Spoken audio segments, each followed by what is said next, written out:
કોઈ પણ કાયદો, આ યાદ રાખજો, કોઈ પણ કાયદો જે જનતાની સુખાકારી અને સમૃદ્ધિ માટે નથી એને કાયદો કહી શકાય નહીં. ફર્સ્ટ ઓફ ઓલ જ્યારે તમે આ કરિયરની અંદર આવતા હતા, ઓફકોર્સ તમારું LLB પત્યું MS યુનિવર્સિટીમાંથી, બરાબર, તો પછી અહીંયા આવીને આ બધી વસ્તુ તમે જ્યારે સ્ટાર્ટ કરી ત્યારે કોઈએ તમને રોકટોક કરી ઘરેથી?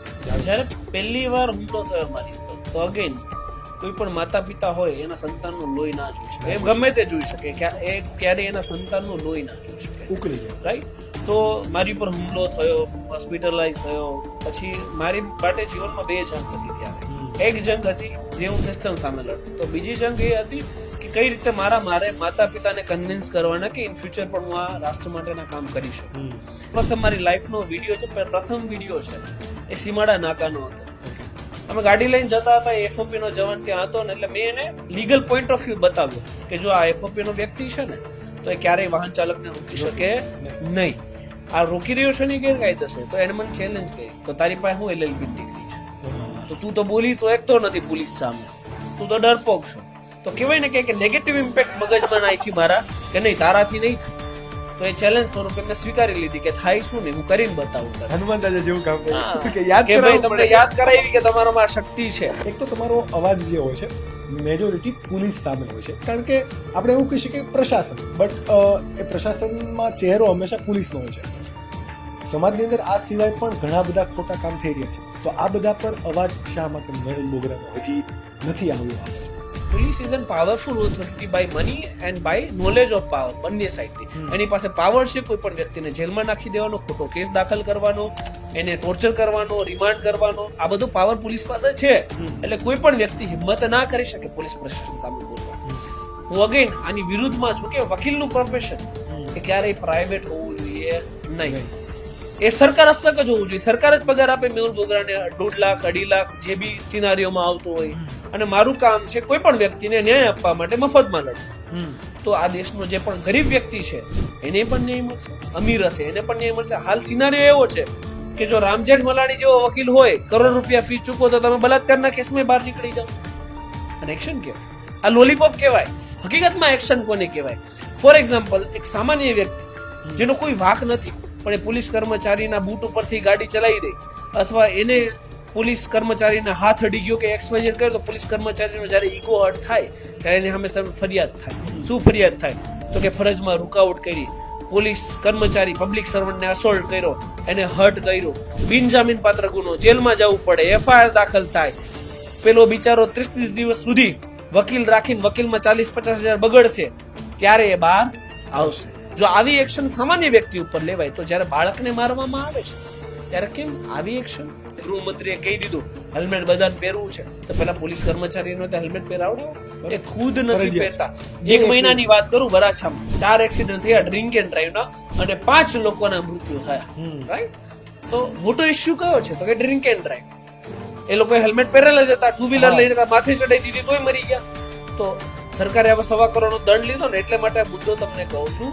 તો સરકારે એ મુદ્દો લાવે. તમે સુખાકારીની વાત કરો છો ને, તો જે વ્યક્તિ હેલ્મેટ પહેરીને મૃત્યુ પામે એ વ્યક્તિને 5 કરોડની સહાય સરકારને આપવાની, અને આ જે દંડની રકમ તો મુગરાવો ને એમાંથી વસૂલાત કરવા, લોકો સામે ચાલીને helmet પહેરશે.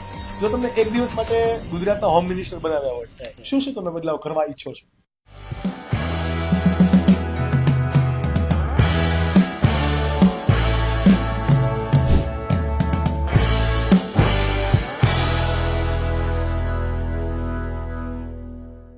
Welcome to the another episode of skill Jogi. અને આજના આ પોડકાસ્ટની અંદર તમે થંબનેલ જોઈ લીધું છે, ગેસ્ટ કોણ છે. મારે ઇન્ટ્રોડક્શન આપવાની કોઈ જરૂરિયાત નથી, કારણ કે તેમનું કામ બોલે છે, તેમનું નામ પણ બોલે છે. Please welcome mister Mehul Bogra. મેહુલભાઈ, તમારું ખૂબ ખૂબ સ્વાગત છે સ્કિલ જોગીના પોડકાસ્ટમાં. બધી જ વાતો આપણે ઘણી બધી કરવાની છે, તમારા કામની, તમારી સાથે થતી ઘટનાઓની, પણ એ પહેલા મારી વાત કરવી છે કે તમે જે આજે આઉટફિટની અંદર આવ્યો છે એમાં તમારા બાયસેપ્સ ને ફિટનેસ એક મસ્ત દેખાય છે. What's the secret behind it? Behind secret એ છે કે છેલ્લા 2 વર્ષથી જીમ કરીએ છીએ. એવું લાગ્યું કે ભાઈ રૂટીન કામ કરીએ છીએ, રાષ્ટ્ર માટે કામ કરીએ છીએ, વકીલાત કરીએ છીએ, સાથે સાથે એક હેલ્ધી જીવન પણ જરૂરી છે. તો એના અનુસંધાનમાં વર્ષ 2018માં હું જીમ કરતો હતો, પણ થોડી સિચ્યુએશનના કારણે પ્લસ સોશિયલ વર્ક ચાલુ કર્યું એના કારણે, લેક ઓફ ટાઈમના કારણે આપણે પછી ડ્રોપ કર્યું વર્ષ 2021ની અંદર. પરંતુ પછી એવું થયું કે પેલું સુખે જાતે નર્યા. Yeah.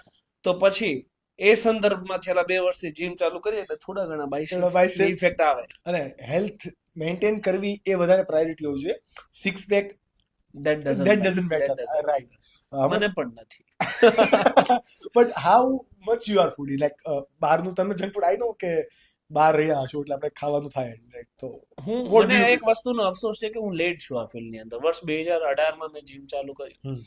પણ gym is a necessary thing. તમારે હમ. હોવું જોઈએ. હા, તમારે વર્કલોડ હોય, સવારે ઉઠીને કંઈક કામે લાગવાનું હોય, તડકામાં કામ કરવાનું હોય, વજન ઉચકવાના હોય, તો તમને કોઈ જરૂર નથી. પણ હવે ઓફિસમાં એસી બેસવાનું હોય તો ધેટ ઇઝ નેસેસરી કે તમે થોડું ઘણું જીમ વર્ક કરો. તો મને એ વાતનો અગેન અફસોસ છે કે મેં જીમ ચાલુ કર્યું ને લેટ ચાલુ કર્યું. જીમ જરૂરી છે. હરેક વ્યક્તિ જે ઓફિસમાં રહે છે, કારમાં ફરે છે, એમની માટે એમની બોડી ફિટ રાખવા માટે એસેન્શિયલ થિંગ છે અને કરવી જ જોઈએ. અને એવું નથી કે અહીંયા મેં 2 વર્ષ જીમ કરીને હું કોઈના જીમને જ્ઞાન આપું છું, નહીં. પરંતુ અગેન મને છે ને, મને મારી આ બધી ભાવનાઓ છે કે રાષ્ટ્રનો યુવા હોય, જાગૃત હોય, દેશ માટે કામ કરતો હોય, સક્ષમ હોવો જોઈએ. કોઈ પણ સિચ્યુએશનમાં જ્યારે તમે ફસાશો ત્યારે કોઈ તમારી સાથે હશો કે નહીં હોય, હું છું, હું ફસાયો છું, તે કોઈ હોય કે ના હોય, પણ એક વસ્તુ તો સાથે જ હશે, એ છે મેહુલ બોગરા પોતે. રાઈટ? તો એમાં એનું માઇન્ડ છે, એનું બોડી છે, એની હિંમત છે, એનું સાહસ છે, આ બધી વસ્તુ એની સાથે રહેવાની છે.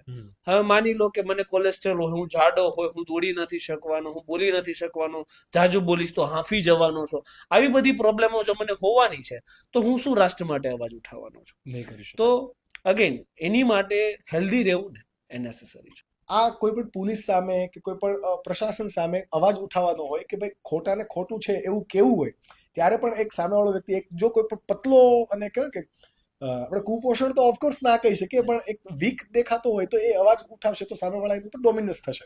તો એમાં પણ તમને આમાં ફિટનેસ વધારે કામમાં આવે છે. બટ તમારા પર જ્યારે પોલીસે હુમલો કરેલો, રાઈટ, અને એ ઘટનાથી કહેવાય કે સુરતની અંદર સરથાણાના બધા રોડ બ્લોક હતા, ત્યારે તમને એવું ફીલ થયું કે ભાઈ જો ફિટનેસ હોત તો હું ક્યાંક ને ક્યાંક લડી શક્યો હોતો, તો મારો સ્વ બચાવ કરી શક્યો. અગેન આ જે ફિટનેસ છે એ મેં કોઈને મારવા, તોડવા કે જુડવા માટે નથી. સ્વ બચાવ આપણે કહી શકાય. સ્વ બચાવ પ્લસ હેલ્ધી રહેવા માટે. અગેન કે ભાઈ જો લાંબુ જીવીશું તો રાષ્ટ્ર માટે કંઈક લાંબી વિચાર શક્તિ સાથે લાંબુ કરી શકીશું, તો એને માટે છે. અગેન જ્યારે કોઈ હુમલો થાય તો એમાં કેવું હોય કે ફિક્સઅપ ના હોય કે ચલો અહીંયા જવાનું છે, આપણી પર હુમલો થવાનું છે, શું કરીશું, શું એક્શન લેશું, એ અચાનક જ થાય. અને અવારનવાર જ્યારે પણ મારી ઉપર હુમલા થયા છે તો એ અચાનક જ થવાનું છે. તો એમાં સ્વ બચાવ કરવાનો પણ તમને ટાઈમ નથી મળવાનો, કારણ કે એ બધી 1-2 મિનિટનો ખેલ હોય, એમાં ખ્યાલ પણ ના રહે કે કોને હુમલો કર્યો, હુમલો ના કર્યો. જો હુમલો નથી કરતા એમ છતાંય અમારી પર ક્રોસ એફઆઈઆર થાય છે કે મેહુલ બોગરા મારે છે, રાઈટ, આમાં હુમલો કરીએ તો અમને તો આતંકવાદી કા ગુંડા જ ઘોષિત કરતા. તો અમારે એ કરવાની જરૂર નથી રહેતી, એ આક્ષેપો ઓટોમેટિક અમારી ઉપર લાગી જાય છે કે અમે હુમલા કરીએ છીએ. અને આ બધી વસ્તુ તો કેવી છે કે અગેન એની માટે સાહસની જરૂર છે. લડવું, રાષ્ટ્ર માટે લડવું, લોકો એકજૂટ થવા, તમારી ઉપર લોકોનો ભરોસો હોવો જોઈએ. તમારામાં સાહસ છે, સાહસ દેખાય છે તો લોકો તમારી સાથે જોડાવાના છે. પણ લડવા માટે જે હિંમત જે કરે જોઈએ ને એ તમારા પોતાના શરીરમાંથી આવે. એટલા માટે હેલ્થ જરૂરી છે. ડેફિનેટલી. હમણાં આપણે જે હુમલાની વાત થઈ હતી, જે 2 વર્ષ પહેલા, 2-2.5 વર્ષ પહેલા આપણે તમારી સાથે જે હુમલો થયો, મારે પરિવારની સ્થિતિ શું હતી, એના હાવભાવ શું હતા, મારે આ થોડું સમજવું છે તમારા પાસેથી. એટલા માટે બિકોઝ બહુ બધા લોકો અત્યારે કહેવાય ને કે જ્યાં સુધી હું માનું છું ત્યાં સુધી એક મેહુલ બોગરા આટલી મોટી વસ્તીની અંદર ક્યાં ક્યાં પહોંચી શકશે. ઘણા બધા મેહુલ બોગરાની રિક્વાયરમેન્ટ છે, ઘણા બધા મેહુલ બોગરાના માઇન્ડસેટની, એમના મેહુલ બોગરા એકલા પણ કશું નથી કરી શકવાના, એમના પરિવારનો પણ એટલો જ પ્રોત્સાહન એમના રિક્વાયરમેન્ટ છે. તમારા પરિવારનો માહોલ અને એનું રિએક્શન શું હતું મારા જાણવું? જ્યારે પહેલી વાર હુમલો થયો મારી ઉપર તો અગેન કોઈ પણ માતા પિતા હોય એના સંતાનનું લોહી ના જોઈ શકે, એમ ગમે તે જોઈ શકે, એ ક્યારે એના સંતાનનું લોહી ના જોઈ શકે, ઉકળી જાય, રાઈટ. તો મારી પર હુમલો થયો, હું હોસ્પિટલાઇઝ થયો. પછી મારી માટે જીવનમાં 2 જંગ હતી ત્યારે.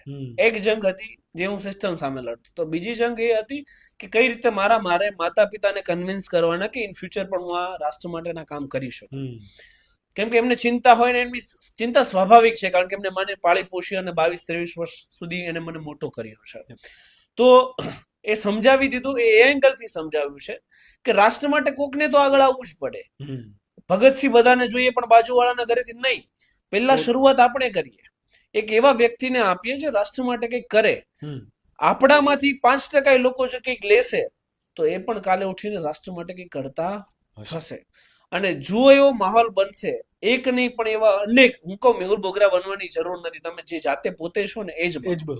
પરંતુ રાષ્ટ્ર માટે કામ કરો. જો એવા 1000 લોકો એકજૂટ થશે ને ત્યારે સિસ્ટમ ઓટોમેટિક બદલાય. સિસ્ટમને બદલવું જ પડે, એમાં કોઈ ઓપ્શન આવતો નથી. કારણ કે ખોટું ક્યાં સુધી ચાલે? ત્યાં સુધી જ ચાલે જ્યાં સુધી સામે કોઈ પ્રત્યાઘાત અથવા બોલવા વાળો વ્યક્તિ નથી. જ્યારે બોલવા વાળો વ્યક્તિ હોય, તમે મારા એ પછીના ઘણા વિડીયો જોયા હશે, જ્યારે હું જાઉં છું ત્યારે ઘણા હપ્તાખોરો, ચોરો છે, બધા ભાગવા માંડે છે. શા માટે ભાગવા માંડે છે? એવું તો કઈ છે નહીં કે હું રિવોલ્વર લઈને જાઉં છું, નહીં. એ ભાગવા એટલા માટે માંગે છે કે એને ખબર છે કે આ વ્યક્તિ જે આવ્યો છે એ સાચો છે અને અમે જે કરી રહ્યા છે એ ખોટું છે. તો તાકાત એક હોય છે, સત્યની તાકાત. તો સત્યની તાકાતના આધારે જ આપણે સિસ્ટમ સામે લડી લીધા, અને સત્યની તાકાતના આધારે આપણે આપણા ફેમિલીને પણ કન્વિન્સ કરી કે નહીં, કોઈકને તો આગળ આવવું પડશે. અને હવે પછી આ રોજિંદુ થઈ ગયું છે કે ચાલો એ જાય છે, કંઈક ખોટું થાય છે એના વિરુદ્ધ અવાજ ઉઠાવે છે, પાછો સેફ સલામત પાછો આવી જાય છે. તો હવે કોઈ મને રોકાટોકી નથી કરતું. બટ જ્યારે ફર્સ્ટ ટાઈમ આવું થયું, તમે કીધું કે ભાઈ ચલો એક કન્વિન્સ કરવા, એક તો એક ટાસ્ક છે જ, કારણ કે મમ્મી પપ્પાનો ચહેરો સામે આવે ને પહેલા આપણી મગજ સાથે એક લડત ચાલતી હોય કે પ્રિપેરેશન ચાલતી હોય, self preparation, right. First of all જ્યારે તમે આ કરિયરની અંદર આવતા હતા, ઓફકોર્સ તમારું LLB પત્યું MS યુનિવર્સિટીમાંથી, બરાબર.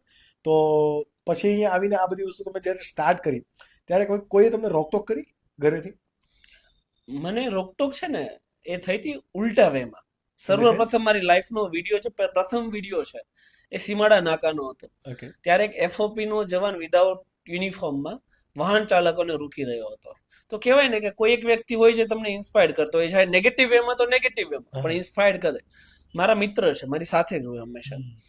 અમે ગાડી લઈને જતા હતા, FOP નો જવાન ત્યાં હતો ને, એટલે મેં એને લીગલ પોઈન્ટ ઓફ વ્યૂ બતાવ્યો કે જો આ FOP નો વ્યક્તિ છે ને તો એ ક્યારેય વાહન ચાલકને રોકી શકે નહીં. આ રોકી રહ્યો છે ને ગેરકાયદેસર. તો એને મને ચેલેન્જ કરી, તો તારી પાસે હું LLB ની ડિગ્રી છે, તો તું તો બોલી તો એક તો નથી પોલીસ સામે, તું તો ડરપોક છો. તો કહેવાય ને કે નેગેટિવ ઇમ્પેક્ટ મગજમાં નાખી મારા કે નહીં, તારાથી નહીં થાય. તો એ ચેલેન્જ સ્વરૂપે મેં સ્વીકારી લીધી કે થાય શું ને હું કરીને બતાવું તને. હનુમાન દાદા જેવું કામ થયું કે ભાઈ તમને યાદ કરાવી કે તમારામાં શક્તિ છે. એટલે મેં ગાડી ત્યાં ઊભી રાખી અને એ વિડીયો છે, અને સર્વપ્રથમ એ મારો વાયરલ વિડીયો છે, 10-15 મિલિયને ગયો છે, આઈ ડોન્ટ નો, અત્યારે યાદ નથી મને. તો એ જગ્યાએ જયારે અવાજ ઉઠાવ્યો અને જે FOP નો જવાન ત્યાર પછી ત્યાં ક્યારેય દેખાણો નથી, ત્યારે પછી ત્યાં વિધાઉટ યુનિફોર્મની ક્યારેય ઉઘરાણી દેખાણી નથી સીમાડા નાકા ઉપર. તો એની ઇમ્પેક્ટ પણ દેખાણી કે નહીં, કોઈ ખોટું થતું હોય ત્યાં બોલે ને તો આપણને રિઝલ્ટ મળે. તો એક વ્યક્તિએ ઇન્સ્પાયર કરીને આપણે વિડીયો બનાવ્યો, એનું રિઝલ્ટ જોયું, એટલે મોટિવેશન મળ્યું કે નહીં, ખોટું થતું હોય ત્યાં બોલવું જરૂરી છે.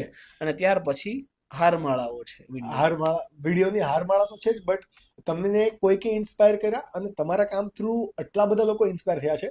કારણ કે અવારનવાર ફેસબુક કે ઇન્સ્ટાગ્રામની અંદર અમદાવાદથી, ખેડાથી, ઇન્દોરથી પણ તમારી જે વર્ક પેટર્ન છે એ રીતે જ લોકો પોલીસને પૂછતા થયા છે કે યુ આર ડુઈંગ રોંગ, બરાબર. એમને પૂછે છે, એમના પાસેથી પ્રૂફ માંગે છે, અને ઘણા વકીલો એમને કાયદો શીખવાડતા પણ થયા છે કે જેમને નથી ખબર, કોન્સ્ટેબલ છે કે પછી ટ્રાફિક પોલીસ ઓફિસર છે, કે આ બધા લોકોને ક્યાંક ને ક્યાંક વિડીયોઝ બધા આવતા હોય, બટ એની ક્યાંક ને ક્યાંક રિક્વાયરમેન્ટ પણ છે. હું આ તમારા પ્રોફેશનલ કામથી થોડોક હજી જો સાઈડ થઈ જાઉં તો મારે એ સમજવું કે એક તો પ્રોફેશનલ લાઈફ, આપણા મમ્મી પપ્પા છે એ પણ કામ ધંધો કરતા હતા, જોબ કરતા હતા, વગેરે વગેરે. એ પણ વર્ક લાઈફ બેલેન્સ કરતા હતા, અને આપણે પણ જ્યારે નાના હતા ત્યારે આપણને પણ મેનેજ કરતા હતા. તો અત્યારની જનરેશનને એક બહુ મોટો પ્રશ્ન હોય ને તો એક છે વર્ક લાઈફ બેલેન્સનો. અમારે તમારા કામના થ્રુ અને તમારા ટાઈમિંગના થ્રુ મારે જાણવું છે, બીકોઝ આઈ નો કે તમારી પાસે અત્યારે કેટલું બધું પ્રેશર પણ હશે, કેટલા બધા કેસના પણ કામ ચાલતા હશે, તમારું ફિટનેસનું પણ છે, અને આજે સેટરડે છે અને આવતીકાલે સન્ડે છે, તો આઈ નો કે યુ આર ફેમિલી મેન, તો તમારા વાઈફને પણ તમે ટાઈમ એમાં આપો છો. How do you manage everything at a time? હજુ 2 દિવસ પહેલા મારી પત્ની સાથે જ વાતચીત થતી હતી આ જ બાબતે. એ બાબત એવી હતી કે મેં તો પહેલા છે ને બહુ શાંતિ હતી. પહેલા શાંતિ શું હતી તો કે લોકો આપણે બધા ગામડે રહેતા સૌરાષ્ટ્રની અંદર, પત્ની હોય એ ઘર સંભાળતી, સંતાનોને સંભાળતી, પતિ હોય એ ખેતી કામ કરતો, બિચારો નિરાતે ખેતી કામ કરીને ઘરે આવે, સુઈ જાય, સવારે ઉઠીને પાછા ખેતી કામમાં લાગી જાય. એ વાત ઉપર ડિસ્કશન ચાલતી હતી કે હવે આજકાલ સિનારીઓ એવો છે કે જયારે સૂઈએ ને ત્યારે માઇન્ડ રેસ્ટ નથી લેતું, થોટ પ્રોસેસ એની ચાલુ જ હોય માઇન્ડની. અને ઘણા બધાના અનુભવ થતો હશે, આઈ ડોન્ટ નો, મને થાય છે કે સૂઈ જઈએ પણ માઇન્ડ કન્ટિન્યુ વર્ક કરતું રહે છે, એમાં થોટ પ્રોસેસ ચાલુ રહી છે. તો એ જ વાત થતી હતી કે ત્યારે પત્નીઓ એની જવાબદારી સંભાળી લેતી, પતિ એનું ખેતી વર્ક સંભાળ લેતો, અને અન્ય કોઈ બર્ડન નહોતા. હાલ કેટલા બર્ડન છે લોકોના જીવનની અંદર, અને જનરલી આ બર્ડન છે. તો કે પેલું પ્રેશર શું છે, તો કે પૈસા કમાવાના છે, જે ધંધો છે એ પ્રોપર ચલાવવાનો છે. સેકન્ડ, સોશિયલ પ્રોફાઇલો અત્યારે બધાને જોઈએ કે ભાઈ ફોલોવર શું છે, કમેન્ટ શું છે, લાઈકો કેટલી છે, પોસ્ટ બરાબર છે કે નહીં, ફોટા બરાબર એડિટ થયા છે કે નહીં. એક સોશિયલ પ્રોફાઇલનું પણ એક પ્રેશર હોય છે લોકોની અંદર. પ્લસ ઘર મેનેજ કરવાનું પણ પ્રેશર હોય છે, ફેમિલી ડિસ્પ્યુટ એટલી બધી હોય છે, ફેમિલીઓ મેનેજ કરવાનું પ્રેશર હોય છે, ચાઇલ્ડ ખૂટા માર્ગે નહીં જાય, બાળકો ગેરમાર્ગે નહીં દોરાય, મોટા થઈને કંઈક નામ કરશે કે નામ ડૂબાડશે, આ પ્રેશર હોય છે. ચાઇલ્ડની જે લાઈફસ્ટાઈલ છે એને મેન્ટેન કરવાનું પ્રેશર હોય છે, કારણ કે બાળકોને અત્યારે તમે જો 12 વર્ષના હોય ત્યારે આઈફોન જોઈએ, રાઈટ?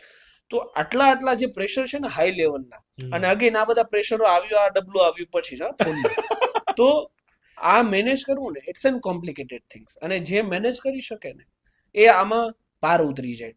આજે જે મારા સાથે ક્લાયન્ટ આવ્યો ને એનો સેમ આ જ પ્રશ્ન હતો કે સર તમારી ઉપર એટલી બધી એફઆઈઆર, એટલી અરજીઓ થઈ ગઈ, અરજી એફઆઈઆર બધો થઈને તમે ડિજીટ માનો તો 22 આજુબાજુ હશે, તો તમે આમાં થાકી ના જાઓ? તમારા પોતાના એટલા કેસ ઉપરથી અમે લોકો કેસ લઈને આવીએ ને એનાય સમાધાન તમારે આપવાના.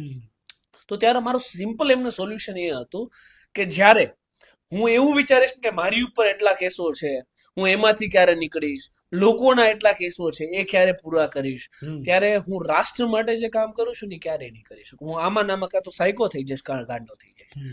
તો એ તમામ વસ્તુઓથી પરે એટ અ ટાઈમ જીવું છું કે જ્યારે જે મુમેન્ટ છે એ મુમેન્ટમાં જીવવા વાળો વ્યક્તિ છું. જ્યારે રોડ ઉપર નીકળો ને કઈ ખોટું થતું દેખાય તો ત્યારે એનો વિરોધ કરી લેવાનો. ઓફિસ પર આવ્યો તો બેક ટુ ધ વર્ક, ઘરે ગયો ત્યારે મારી ફેમિલી મેન્ટેન કરું છું, ક્યારેક ફરવા ગયો તો તારા મારા વાઈફ સાથે ટાઈમ સ્પેન્ડ કરું છું. તો એટ અ ટાઈમ જીવવા વાળો વ્યક્તિ છું. અને જે વ્યક્તિ આજના આધુનિક યુગમાં એટ અ ટાઈમ જીવશે ને એ શાંતિથી અને સુખાકારીથી રહી શકે. બાકી કામના બર્ડન તો બધાને છે. Definitely. Millions of followers on Instagram, બરોબર, ફેસબુકમાં એટલી બધી લોક ચાહના, ફોલોવર્સ હોવા, નંબર હોવો અને લોક ચાહના હોવી બંને અલગ અલગ છે. તમને બંને મળ્યું છે અને બંને ઈશ્વરની દેન છે, રાઈટ? કારણ કે પેલો વિડીયો તમે મૂક્યો ત્યારે કોઈ એવો ઇન્ટેન્શન તો હતો જ નહીં કે ભાઈ મારે ફોલોવર વધારવા છે, અવાજ ઉટાડવાનો, અને જે પેલો મિત્રએ કીધું એને ચેલેન્જ એક્સેપ્ટ કરવાની જ વાત હતી, રાઈટ? બટ અત્યારે તમારી વાઈફ જોડે પણ તમે ક્યારે ફરવા જાઓ છો અને આવું બને છે કે ભાઈ મેહુલભાઈ છે, ચલો આપણે ફોટો પાડીએ વગેરે, પર્સનલ ટાઈમ ત્યાં મળી શકે ખરો? હું જેટલી પણ ટૂર પર ગયો છું, એ ચાહે ઇન્ડિયાની હોય કે ઇન્ડિયાની બહાર હોય, એ તમામ ટૂર ઉપર એવા કોઈ જગ્યા જ નથી જ્યાં ગુજરાતી નથી. હા, યાદ રાખો, એવી કોઈ જગ્યા નથી વિશ્વની અંદર કે જ્યાં ગુજરાતી ના હોય. અને ગુજરાતી હોય એટલે સ્વાભાવિક છે ઓળખતા જોવા. પણ મને ગમે કે હું કોઈ જગ્યાએ બહાર ગયો એટલે કોઈ ગુજરાતી હોય એની સાથે સંવાદ કરવો, એની સાથે વાર્તાલાપ કરવો, કેમ કે આનંદથી ભાઈચારો જાગે ને કે ભાઈ ચાલો આપણો ભાઈ છે. અરે ગુજરાતીમાં બોલે કેમ બકા, ત્યાંથી આવે. હા, તો એ મને ગમતી વસ્તુ છે. ને હરેક વ્યક્તિ તો આનો ભૂખ્યો હોય છે. ઘણી સિનારીઓમાં એવું થઈ જાય, થોડા ઘણા ફોલોવર થઈ જાય તો બધાને એવું થાય કે એકચ્યુઅલી મને આમ ફોટો પડાવો ના ગમે, આમ છે તેમ.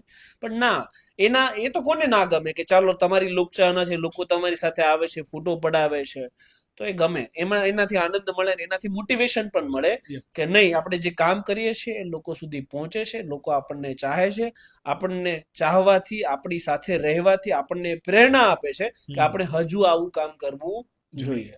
અને એ વસ્તુ તો અત્યારે હું તમારી સાથે બેઠો છું એટલે હું ફીલ કરી શકું કે ભાઈ ડાઉન ટુ અર્થ રહેવાનું એક્ઝામ્પલ એટલે તમારી પર્સનાલિટીને કહી શકાય. કારણ કે આટલી બધી લોક ચાહના હોય, એટલી બધી પોલિટિક્સની અંદર પણ કોઈ એવું વ્યક્તિ નહીં હોય, અથવા તો ઇન્ડસ્ટ્રીયાલિસ્ટની અંદર પણ કોઈ એવું વ્યક્તિ નહીં હોય કે જે તમને નહીં ઓળખતા હોય. તમારા માટે બહુ બધી બિઝનેસ ઓપોર્ચ્યુનિટીઝ પણ ખુલ્લી હશે, બરાબર, કે ભાઈ આ વસ્તુ કરી શકાય, આ વસ્તુ કરી શકાય, અને છતાં તમે એટ પ્રેઝન્ટ જીવો છો because you are down to earth, right? But આમાં કેવું હોય કે તમારા વાઈફનું તો આપણે એક માઇન્ડસેટ, કારણ કે તમારી સાથે એટલા ટાઈમથી છે એટલે ટ્યુનિંગ થઈ ગયું હોય. જી પક્ષ હંમેશા કે પ્રાઉડ લેવા માટે હોય કે ભાઈ જમાઈ સોજા છે તો ભાઈ પ્રાઉડ છે કે કોણ મેહુલ બોગરા મારશું, એ ત્યાં કઈ રીતનું સિનારીઓ છે? ઘણીવાર મારે એવું થાય.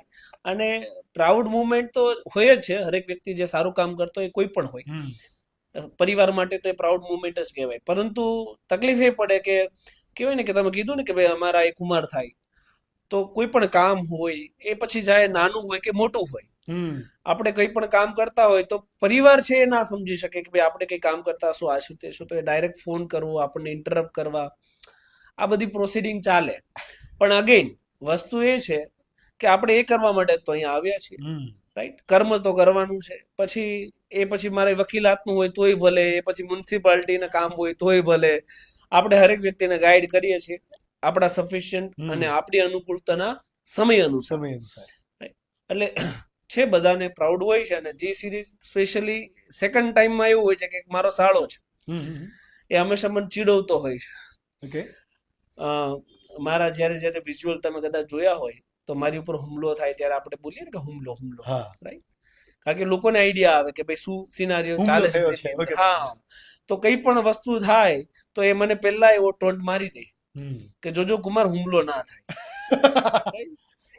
મસ્તી મજાક, કેરિંગ ના ભાવથી. તો આ બધા મસ્તી મજાક ચાલતા હોય પરિવારની અંદર પણ, પરંતુ સારું છે, મજા આવે છે, ફેમ પર છે, લોકો ચાહે પણ છે. અને આ બધાની ઈચ્છાઓ હોય છે ને ઈચ્છાઓ આપણી પૂરી થાય છે તો આપણને ગમે છે. અને એ જ વસ્તુ છે કે ભાઈ તમારી પાસે કોઈ ગમે તેટલી સફળતા આવી જાય અને આ બધી વસ્તુ તમે ઇઝીલી મેન્ટેન કરી શકો છો, કોઈ એવો મોટો હાઇપ નથી, રાઈટ?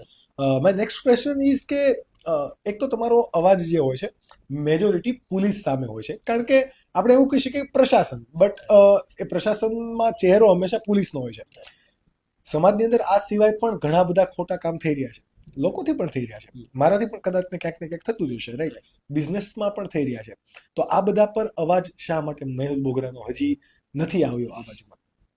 દેખો, સિસ્ટમની અંદર એવી કોઈ ફિલ્ડ જ નથી જ્યાં ભ્રષ્ટાચાર નથી, જ્યાં બેમાની નથી, જ્યાં પ્રામાણિકતા નથી.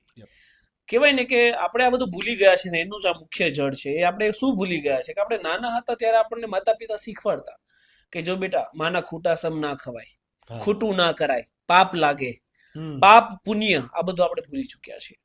આપણી માટે પૈસા આવે એટલે પુણ્ય થઈ ગયું, રાઈટ? આ કન્સેપ્ટ આપણને મગજમાં બેસી ગયો છે.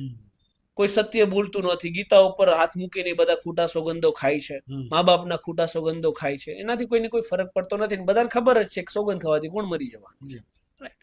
તો જ્યાં પ્રામાણિકતા અને સત્ય નિષ્ઠતા હતી ને અને કરુણતા એ આપણામાંથી ઓસરી ગઈ છે. અને એના જ પરિણામો છે કે હરેક ફિલ્ડની અંદર એ બેઈમાની છે. હવે પર્ટિક્યુલરલી પોલીસ ડિપાર્ટમેન્ટ શું કરવા, તો એનું મુખ્ય કારણ બે છે. એક કે લો એન્ફોર્સમેન્ટ ઓથોરિટી છે. કોણ છે? પોલીસ ડિપાર્ટમેન્ટ, જેના હાથમાં કાયદો વ્યવસ્થા છે. કોઈ પણ વ્યક્તિને સુધારવાની, સીધા કરવાની સત્તા જો કોઈ પાસે અને ક્ષમતા હોય ને તો માત્ર પોલીસ ડિપાર્ટમેન્ટ પાસે છે. જો પોલીસ ચાહે તો આ જેટલી વસ્તુઓ જતી રહી છે ને, શું બેઈમાની, ચોર, આ જેટલા વધી ગયા છે, જે આપણામાં પ્રમાણિકતા હતી એ ઓસરી ગઈ ને, એને એસ્ટાબ્લિશ કરવા વાળી કોઈ જો ઓથોરિટી હોય ને તો એક જ છે, એ છે પોલીસ ડિપાર્ટમેન્ટ. એનામાં એક ક્ષમતા છે. પણ હવે જ્યારે આપણે પ્રમાણિકતાની આશા લઈને કોઈ ડિપાર્ટમેન્ટ પાસે જઈએ, એ જ બેઈમાન અને ચોર નીકળે તો, રાઈટ? આપણી પાસે કોઈ ઓપ્શન જ ના હોય ને. હવે ક્યાં જવું? તો એટલા માટે મારો અગેન વોઇસ પોલીસ સામે વધારે હોય. સેકન્ડ ઓપ્શન એ છે કે હું લો એન્ફોર્સમેન્ટ સાથે જોડાયેલો છું, વકીલાત સાથે, તો મારી ડીલિંગ એ પોલીસ સાથે વધારે હોય. અને અગેન ગુજરાતમાં આ તો હું મારી હોશિયારી મારું છું એવું કંઈ જ નથી. અહીંયા એવા કયા વ્યક્તિઓ છે જે પોલીસ પ્રશાસન સામે બોલી શકે? તમે આંગળી ઉપર મને ગણાવો, ચાલો, મેહુલ બોગરા સિવાય. અત્યારે મેહુલ બોગરાને જોઈને 5-7 લોકો આવ્યા છે, બોલતા હોય, પણ અગેન એ બેકગ્રાઉન્ડમાં હજુ ચાલુ કરતા હશે અથવા એટલા ખુલીને ના બોલી શકે. કારણ કે રીઝન એવું છે કે police is an powerful authority by money and by knowledge of power, બંને સાઈડથી. એની પાસે પાવર છે કોઈ પણ વ્યક્તિને જેલમાં નાખી દેવાનો, ખોટો કેસ દાખલ કરવાનો, એને ટોર્ચર કરવાનો, રિમાન્ડ કરવાનો, આ બધો પાવર પોલીસ પાસે છે. એટલે કોઈ પણ વ્યક્તિ હિંમત ના કરી શકે પોલીસ પ્રશાસન સામે બોલવાનું. તો જ્યારે ફિલ્ડ ઓફ પ્રેક્ટિસમાં હું આવ્યો, વકીલાત શરૂ કરી, ત્યારે મને એ રિયલાઇઝ થયું કે નહીં, જે મેઇન પ્રશાસન છે ને એને સુધારવાની જરૂર છે. એ છે કાયદો વ્યવસ્થાને subordinate direct police department, right? અને રહી વાત અન્ય ડિપાર્ટમેન્ટની ચોરી, કે ભાઈ મહેસૂલ ખાતામાં થતી હોય, કે આરોગ્ય વિભાગમાં થતી હોય, શિક્ષણ વિભાગમાં થતી હોય, તો એની માટે તો એસીબી છે જ, એન્ટી કરપ્શન બ્યુરો. એ કોનું છે? Police department. તો કોરની અંદર હું પોલીસ ડિપાર્ટમેન્ટને સુધારું, હા. પોલીસ ડિપાર્ટમેન્ટ અન્ય ડિપાર્ટમેન્ટને સુધારે. રાઈટ. રાઈટ. તો આ રીતે આપણી મેન્ટાલિટી છે. અગેન સુધારવું તો મારે બધું છે. મારી અંગત ઈચ્છા તમને કહું છું કે મને એવી અંગત ઈચ્છા 100% છે કે શિક્ષણ, આરોગ્ય, લો એન્ફોર્સમેન્ટ એજન્સી આ તમામ એક સાથે સુધરે. પણ એકલો વ્યક્તિ છે ને એ બધી જગ્યાએ તો ના જ પહોંચી શકે. ના. આ 100%ની વાત છે. એટલે અન્ય ડિપાર્ટમેન્ટ છે એને ઘણા લોકો ખાસ હેન્ડલ કરી રહ્યા છે. એટલે મારું ફોકસ અત્યારે એક ડિપાર્ટમેન્ટ છે. એ ડિપાર્ટમેન્ટથી આપણે આગળ વધશું એવું જરૂરી નથી, પણ કેવું છે કે સિસ્ટમ આખી તમારે ચેન્જ કરવી હોય ને પેલા રૂટ ઉપર જ જવું તો પડે. રૂટ ઉપર જવું પડે. મૂળ ઉપર તો તમારે જવું જ પડે. હાલ મૂળ ઉપર છીએ. મૂળ ઉપર પછી વટવૃક્ષ જે આખું બેમાનીનું છે ને એ હેઠું પછાડશું એની ખાતરી અને આપે. એ થઈ જશે, એ Right. ડેફિનેટલી થશે. પોલીસ તમને કઈ રીતે જુએ છે? કેવું હોય કે આપણે બંને વાત કરતા હોય, હું તમારો વિરોધ કરતો હોય તો તમારો એક સમયે નજરિયો મને જોવાનો બદલી જાય. Right. પોલીસ કઈ રીતે તમને જુએ છે? હું જનરલ વાત કરું છું, પોલીસની, કોઈ વ્યક્તિની. Right. જે ચોરો છે હા એટલે કે કરપ્ટ પોલીસ ઓફિસર જેને કહી હા શકાય, હા. એ કરપ્ટ પોલીસ ઓફિસર માટે હું એમનો શત્રુ છું. Okay. For example anti police, hmm. આ ટેગ મને જનરલી આપવામાં આવે. અને જે ઈમાનદાર પોલીસ કર્મચારીઓ છે ને એની માટે હું એનો અવાજ છું. આ ઇન્ફોર્મેશન જે પોલીસ ડિપાર્ટમેન્ટની મને આપે કે અહીંયા આ ભ્રષ્ટાચાર ચાલે, અહીંયા એટલો વ્યવહાર લેવાય છે, અહીંયા આ ડાયરી સિસ્ટમ ચાલે છે, એ કોણ આપે મને?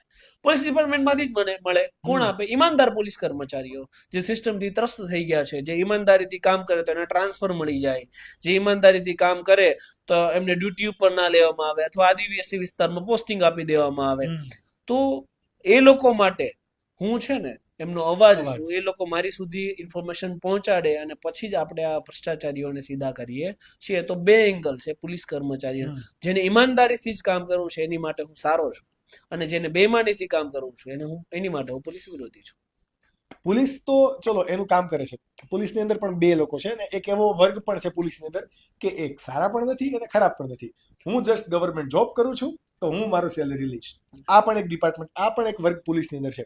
પોલીસને આપણે સાઈડ કરીએ તો પોલીસની સામે અવાજ ઉઠાવવા વાળા એટલે કે આપણે જ્યારે પોલીસની સામે ઉઠાવીએ છીએ, નો ડાઉટ આપણે ઘણા એવા પ્રયત્નો કરતા હોઈએ કે આપણે કાયદાનું પાલન કરીએ, પણ ક્યાંક ને ક્યાંક કાયદો તૂટતો પણ હોય. જેમ કે પોલીસના હમણાં પ્રશંસનીય વાત કરું તો જે સિગ્નલ વાળો સુરત માટે જે એમાં પણ વરાછા માટે જે કાયદો લાવ્યો બેમિસાલ છે.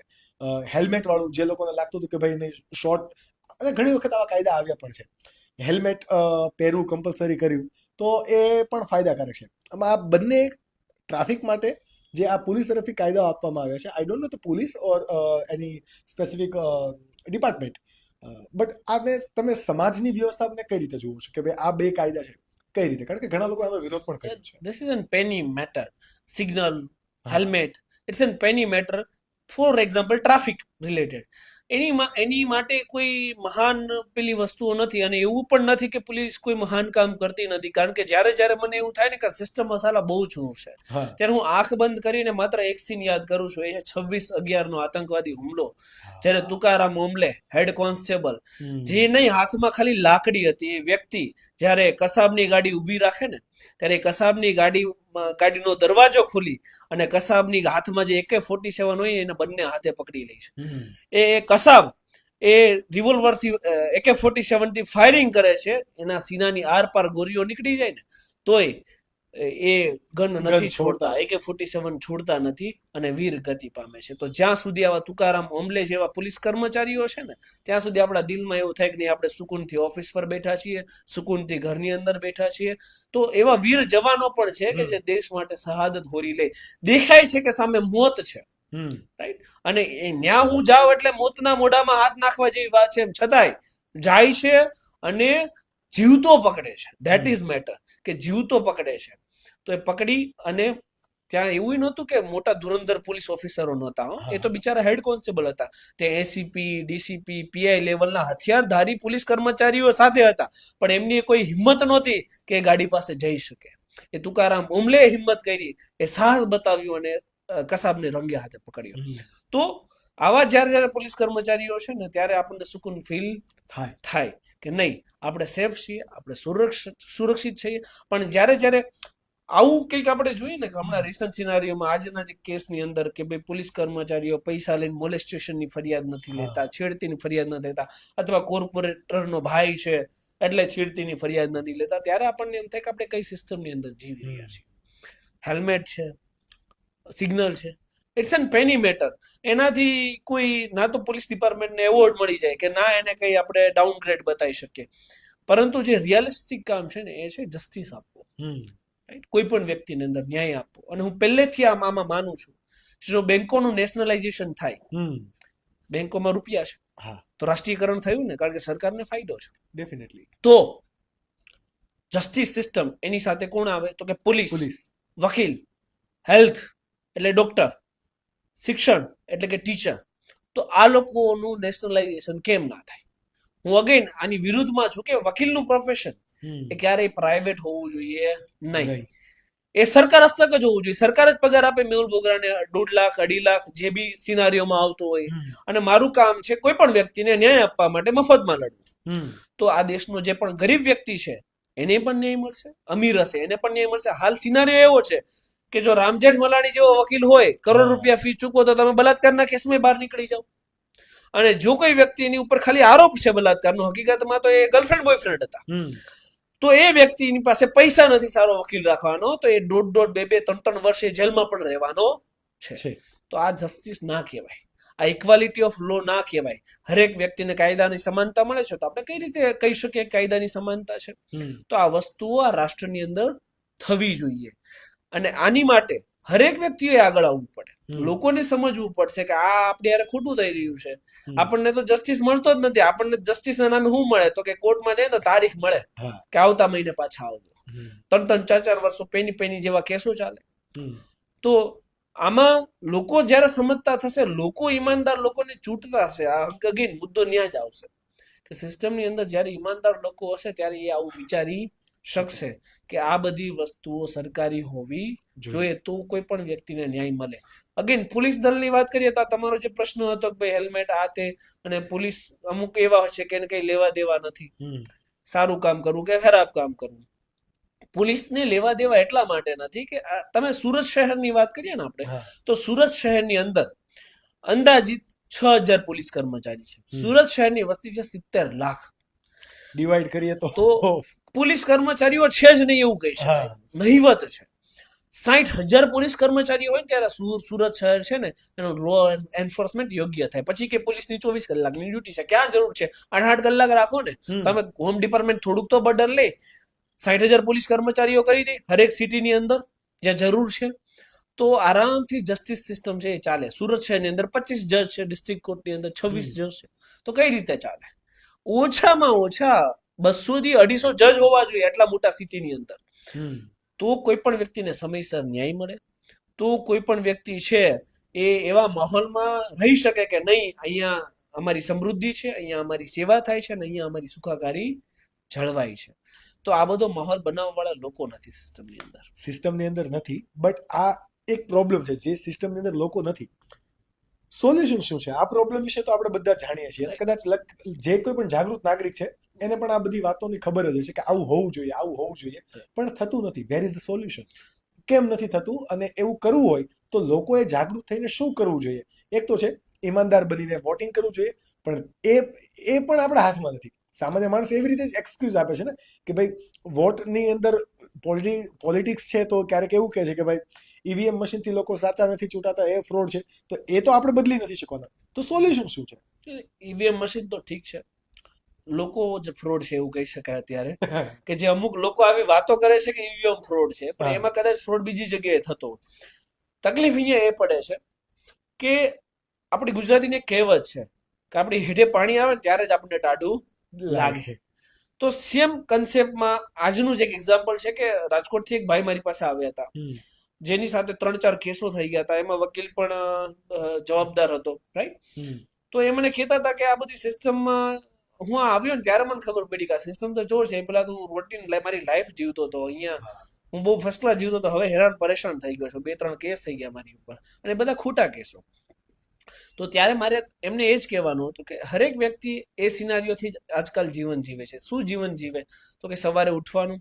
સુરત એ ડાયમંડ માટે અને ટેક્સટાઇલ માટે જાણીતું છે, તો એ સવારે પોતપોતાના ધંધે વયા જશે, રાત્રે 8, 8:30 વાગે પાછા આવશે. જે બી એને 500, 1000, 2000, 5000 કમાવાના હશે એ કમાઈ લેશે, આવશે બૈડી છોકરા સાથે થોડી ઘણી જે કાંઈ એમનું રૂટીન વર્ક હશે એ પતાવીને પાછા સૂઈ જશે, પાછા સવારે ઉઠીને કામે જશે ને રાત્રે પાછા આવી જશે.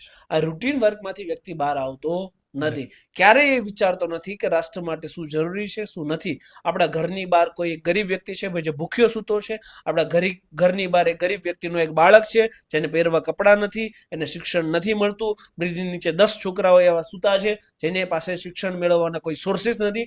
આવું કોઈ પણ વ્યક્તિ વિચારતો નથી. જ્યારે આ વિચાર આવતો થઈ ગયો ત્યારે એ વોટિંગ યોગ્ય કરતા થઈ જશે. આઈ એમ અગેન્સ્ટ વોટિંગ સિસ્ટમની હું અગેન્સ્ટમાં છું. રીઝન એ છે કે જે તે સમયે આપણો દેશ આઝાદ થયો, 1951માં ઇલેક્શન થયું, ત્યારે બધા લોકો ઇલિટરેટ હતા, સાક્ષરતા એટલી નહોતી, શિક્ષણ લીધેલું નહોતું, એટલે એક સિમ્બોલ આપવામાં આવ્યો હતો કે હરેક વ્યક્તિના સિમ્બોલના આધારે ચૂંટણી કરવી. પણ એને એક સિસ્ટમ બનાવી દેવામાં આવી ત્યારબાદ કે અને અત્યારે સિનારીઓ એવો છે કે સિમ્બોલની અંડરમાં ગધેડાને ઉભા રાખો તો એ જીતી જાય. કોઈ પણ વ્યક્તિ છે એને એ ના ખબર હોય કે મારા વિસ્તારનો કોર્પોરેટર કોણ છે, ધારાસભ્ય કોણ છે, MP કોણ છે, એમ છતાં એ વોટ નાખીને આવે છે અને જીતાડે છે. ધેટ મીન્સ શું એનો મતલબ છે? EVM ફ્રોડ નથી, લોકોમાં કોઈ ના કોઈ જગ્યાએ ફ્રોડ છે. તો એ વાંચો કે કયો વ્યક્તિ ઉભો છે, તમે ઓળખતા નથી ને વોટ નાખો છો. શું સિસ્ટમ છે? નોટાનો ઓપ્શન છે, નાખી તો નથી ઓળખતા. આ વ્યક્તિ કામ જ નથી કર્યા, 4માંથી એકેય ચોર જ છે, આપી દો નોટ. પણ લોકો જાગૃત નથી. અને કેમ્પેઇન જ્યારે ઇલેક્શન હોય છે ત્યારે કેમ્પેઇન એ રીતે જ કરવામાં આવે છે કે XYZ, મારે કોઈ પાર્ટીનું નામ નથી લેવું, બટ XYZ પાર્ટીનું આ ચિહ્ન જોઈને બટન દબાવો, નામ જોઈને. આવા બહુ બધા કેમ્પેઇન આપણે સાંભળ્યા છે, જે રેલી આવે છે, જે ડીજે લઈને સાઉન્ડ લઈને આવે છે કે આ ચિહ્નની સામે બટન દબાવો. અને ભોળી જનતા છે એને ખાલી એટલી બાબતે જ ઉશ્કેરવામાં આવે છે કે ભાઈ તમે વોટિંગ કરવા જાઓ, પણ વોટિંગ કરવા જાઓ ત્યાં કોઈક એક ચિહ્નથી એ પ્રભાવિત થઈ ગયા હોય છે. તો ત્યાંથી જ આખી સિસ્ટમની શરૂઆત થાય છે. ત્યાં સિસ્ટમ આપણા હાથે જ એક બટનથી સિસ્ટમ આપણે બંધ કરી દઈએ છીએ. રાઈટ. મને અહીંયા છે ને એક નાયક મૂવી છે, અનિલ કપૂરનો, તમને ખ્યાલ હોય તો એમાં એક દિવસ માટેના CM બને છે. જસ્ટ હું મારી ફેન્ટાસી જો ઓપન કરવા માંગુ વિથ યુ, જો તમને એક દિવસ માટે ગુજરાતના હોમ મિનિસ્ટર બનાવ્યા હોય, ફેન્ટાસીની વાત છે, આપણે એવું નથી કે ભાઈ આ કરી દેવું, શું શું તમે બદલાવ કરવા ઈચ્છો છો? એટલે હોમ મિનિસ્ટર તરીકે તો જો હું કહું અગેન, મને જે ગુજરાતમાં બદલાવ જોઈએ છે કોઈ પદને છોડીને હું તમને કહું છું. હા, ડેફિનેટલી. કે પેલું તો હું કામ કરું, જે સ્કૂલ લિવિંગ સર્ટિફિકેટમાં પેલું સેકન્ડ કોલમ આવે ને, જ્ઞાતિ, કે ભાઈ ભરવાડ, આહિર, પટેલ, આ તે ફલાણા ઢીંચા, એ જ્ઞાતિ કોલમ નીકાળી દઈ.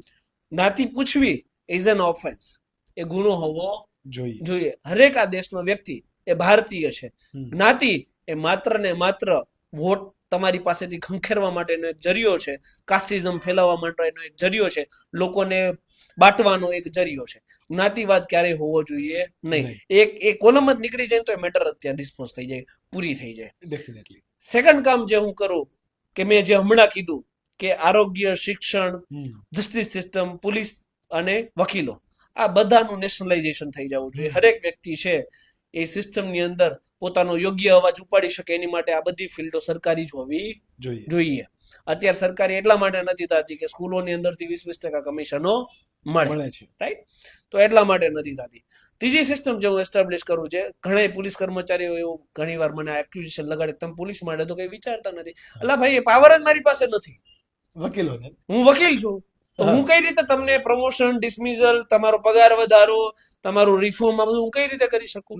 પણ જો હું હોઉં તો હું શું કરું? તો પહેલો નિયમ આવે, 100 કિલો ઉપર વજન જાય ને તો ઘરે બેસવાનું, ડિસમિઝલ. તમારો વજન 100 કિલો નીચે પહેલા લાવવાનો પોલીસ કર્મચારી તરીકે. તમે જો ફિટ નથી તો તમને પોલીસ તરીકે નોકરી કરવાનો કોઈ અધિકાર નથી.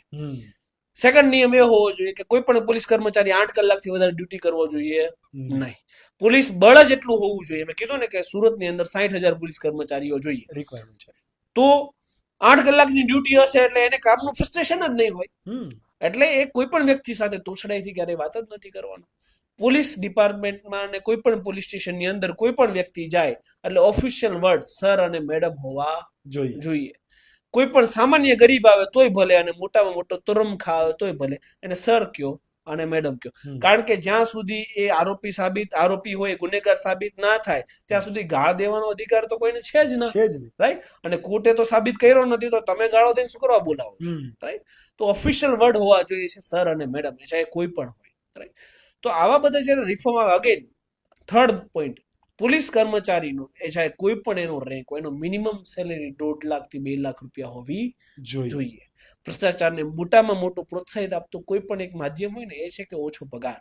હા, એને ત્યાંથી એમની રિક્વાયરમેન્ટ પૂરી નથી થવાની તો ઓફકોર્સ આપણે બહારથી રિક્વાયરમેન્ટ પૂરી કરવાના પ્રયત્નો કરવાના છે લોકો. એમનો ઓછામાં ઓછો પગાર જે દિવસે 1.5 થી 2 લાખ રૂપિયા હશે, રાઈટ, ત્યારે એમને કોઈ ભ્રષ્ટાચાર નહીં, એને પછી 500, 1000, 2000 માં કોઈ મોઢું નાખવાનો અવરો નથી.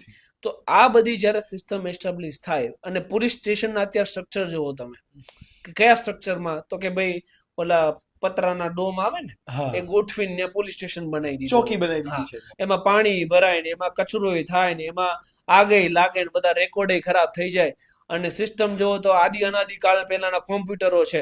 કોઈ વ્યક્તિ ફરિયાદ નોંધવા જાય 12 વાગ્યા બેઠો હોય ને તો 6 વાગે ફરિયાદ ટાઈપ થઈ રહી, ઓલો ન્યા કંટાળી જાય, ફરિયાદ નોંધવામાં કંટાળી જાય, પછી આગળ લડવાની વાત તો અલગ છે. તો ડિજિટલ યુગની અંદર પોલીસ સ્ટેશનો એ પ્રમાણે ડિજિટલ બનાવવા પડે. પાંચમું છઠ્ઠું એ કામ હું કરું કે ફિમેલ અને મેલ પોલીસ ઓફિસર અલગ હોવા જોઈએ. કોઈ પણ પોલીસ ડિપાર્ટમેન્ટમાં, કોઈ પણ પોલીસ સ્ટેશનની અંદર ફિમેલ માટે એક અલગ સેક્શન હોવો જોઈએ. એમાં તમામ આવી ગયું, એનું ટોયલેટ, એની રહેણી કહેણી, એને રહેવાનું, એની ડ્રેસિંગ, ચેન્જ રૂમ, એ બધું મહિલાઓ માટે અલગ હોવું જોઈએ. જે મહિલા ઓફેન્ડર છે એને ટ્રીટ હંમેશા મહિલા પોલીસ જ કરશે. જો આવા બધા રિફોર્મ્સ આવે, એને એક અલગથી ટ્રેનિંગ આપવી પડશે રિફોર્મ માટેની, કે જાહેર જનતાની સેવા શું કહેવાય. હાલ પોલીસ કર્મચારીઓ ભૂલી ગયા છે કે જાહેર જનતાની સેવા શું કહેવાય. ખાખી પહેરી અને જે સેવાના નામે આવે ને પોલીસ ડિપાર્ટમેન્ટમાં જોડાય ને, 1 વર્ષ પછી જાહેર જનતાને જ ગાળો દેતો હોય. તમે પોલીસ સ્ટેશનમાં ફરિયાદ લઈને જાઓ કે સાહેબ મારી યારે 2 લાખ 3 લાખ 4 લાખનું ફ્રોડ થઈ ગયું છે, તને કોણે દોઢ કર્યો હતો, મેં તને કીધું તું પૈસા દેવા જા, આવું કહેવામાં આવે. એક તો પેલો ફ્રસ્ટ્રેટ થઈ ગયો છે, એની માટે 5 લાખની મૂડી જીવનની છે એ જતી રહી છે, તો એને ઉપરથી એવી સલાહ આપો કે ભાઈ મને પૂછીને પૈસા દેવા ગયો તો, એને સમાધાન આપવું પડે. ઠીક છે, તમને પૂછીને નહોતો ગયો, પણ એને કંઈક થયું છે તો એટલીસ્ટ સોલ્વ થાય એવા પ્રયત્ન તો કરો. સાંત્વના નથી આપવામાં આવતું, એના ઉપર સીધું આક્ષેપ આપી દેવામાં આવે છે કે તમે કર્યું. આ પેલા જેવું છે કે તમે શરીર લઈને બહાર જાઓ તો કોઈક મર્ડર કરી નાખે, ઘરની અંદર બેસો, સમજ્યા? તો એવું ના હોવું જોઈએ. તમારું કામ જ એ છે કે કોઈ પણ વ્યક્તિ આરે કઈ ક્રાઇમ બન્યો છે તો એનું સોલ્યુશન લાવવાનું. તમે એને સલાહ ના આપી શકો. ઘણી જગ્યાએ તમે ખુદ પોલીસના ટેગ લાઈનમાં જ લખ્યું હોય કે ચોરોથી સાવધાન, મોબાઈલ ચોરોથી સાવધાન, ટ્રેન ચોરોથી સાવધાન. એટલે ભાઈ ચોરોને પકડવાનું તમારું કામ છે, ચોરોને પકડીને અંદર નાખ દો, તો પછી ક્યાં બોર્ડ મારવાની આવશ્યકતા જ છે? Definitely, right.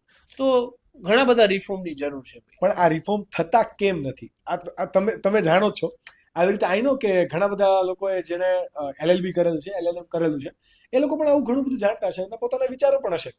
પણ જે વ્યક્તિઓ જાણે છે, તો હું એવું નથી માનતો કે જે લોકો સિસ્ટમમાં છે એ આ વસ્તુ પણ નહીં જાણતા હોય. તો શું અટકે છે? કરવું નથી, દાનત નથી, એવા નૈતિક મૂલ્યો નથી કે પ્રજા માટે અને પ્રજાની સુખાકારી માટે કંઈક કરીએ. કારણ કે જો આ બધી વસ્તુ થઈ જાય, આ બધી વસ્તુઓ જયારે થઈ જશે ત્યારે લોકો એક્ટિવ થઈ જશે, લોકો જાગૃત થઈ જશે, લોકોના કેસો 6 મહિનામાં પૂરા થઈ જશે. તો લોકોને બીજો વિચાર એ આવશે કે રાષ્ટ્રમાં ચોરી હાલે, ભ્રષ્ટાચાર હાલે, અહીંયા ગૌચરની 3 કરોડની જમીન ખાઈ ગયા, આ બધું ખબર પડી જાય ને, લોકો આટે કરતા થઈ જાય, કાયદો વ્યવસ્થા જાણતા થઈ જાય, તો સૌથી વધારે નુકસાની કોને જાય? કે સિસ્ટમમાં બેઠેલા ચોરોને. તો જો એમને શિક્ષિત કરવામાં આવશે અને આ બધું સમજાવવામાં આવશે, કાયદો વ્યવસ્થા સુદૃઢ કરવામાં આવશે, તો કોર્ટ કચેરીના ધક્કા ખાવાનું બંધ કરી દે ને, 6 મહિનામાં જસ્ટિસ મળી જાય, રાઈટ. તો પછી 5-5, 6-6 વર્ષ એની જિંદગી એમાં નહીં કાપે ને, તો એ પછી જાણશે, જોશે કે સિસ્ટમમાં શું ચાલે છે, એને ખબર પડશે કે પોલિટિક્સમાં શું ચાલે છે, અને એ બધી ખબર પડી જાય તો આ બધાની ભક્તિ કઈ રીતે ચાલશે?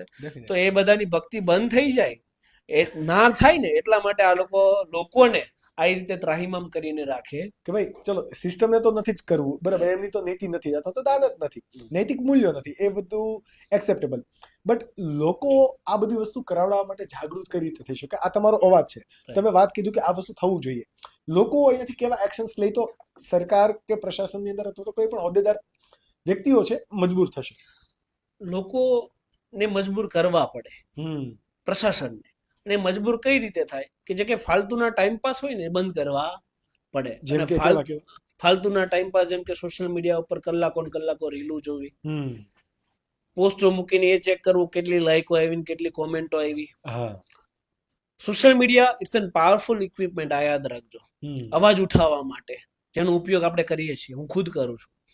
પરંતુ જો તમારામાં ટેલેન્ટ છે ને તમે કરો તો કઈ વાંધો નથી. તમને ડાન્સનું કંઈ આવડતું નથી, ડાન્સનો ડી આવડતો નથી અને તમે એમાં એમને નચનિયા બની બેઠા છો તો એનો કોઈ મતલબ નથી. તો તમારે આ ટાઈમપાસમાંથી બહાર નીકળી ગર્લફ્રેન્ડો હારે ચેટિંગો કરવી, that is also part of life, પણ આખો દિવસ એ ના હોય.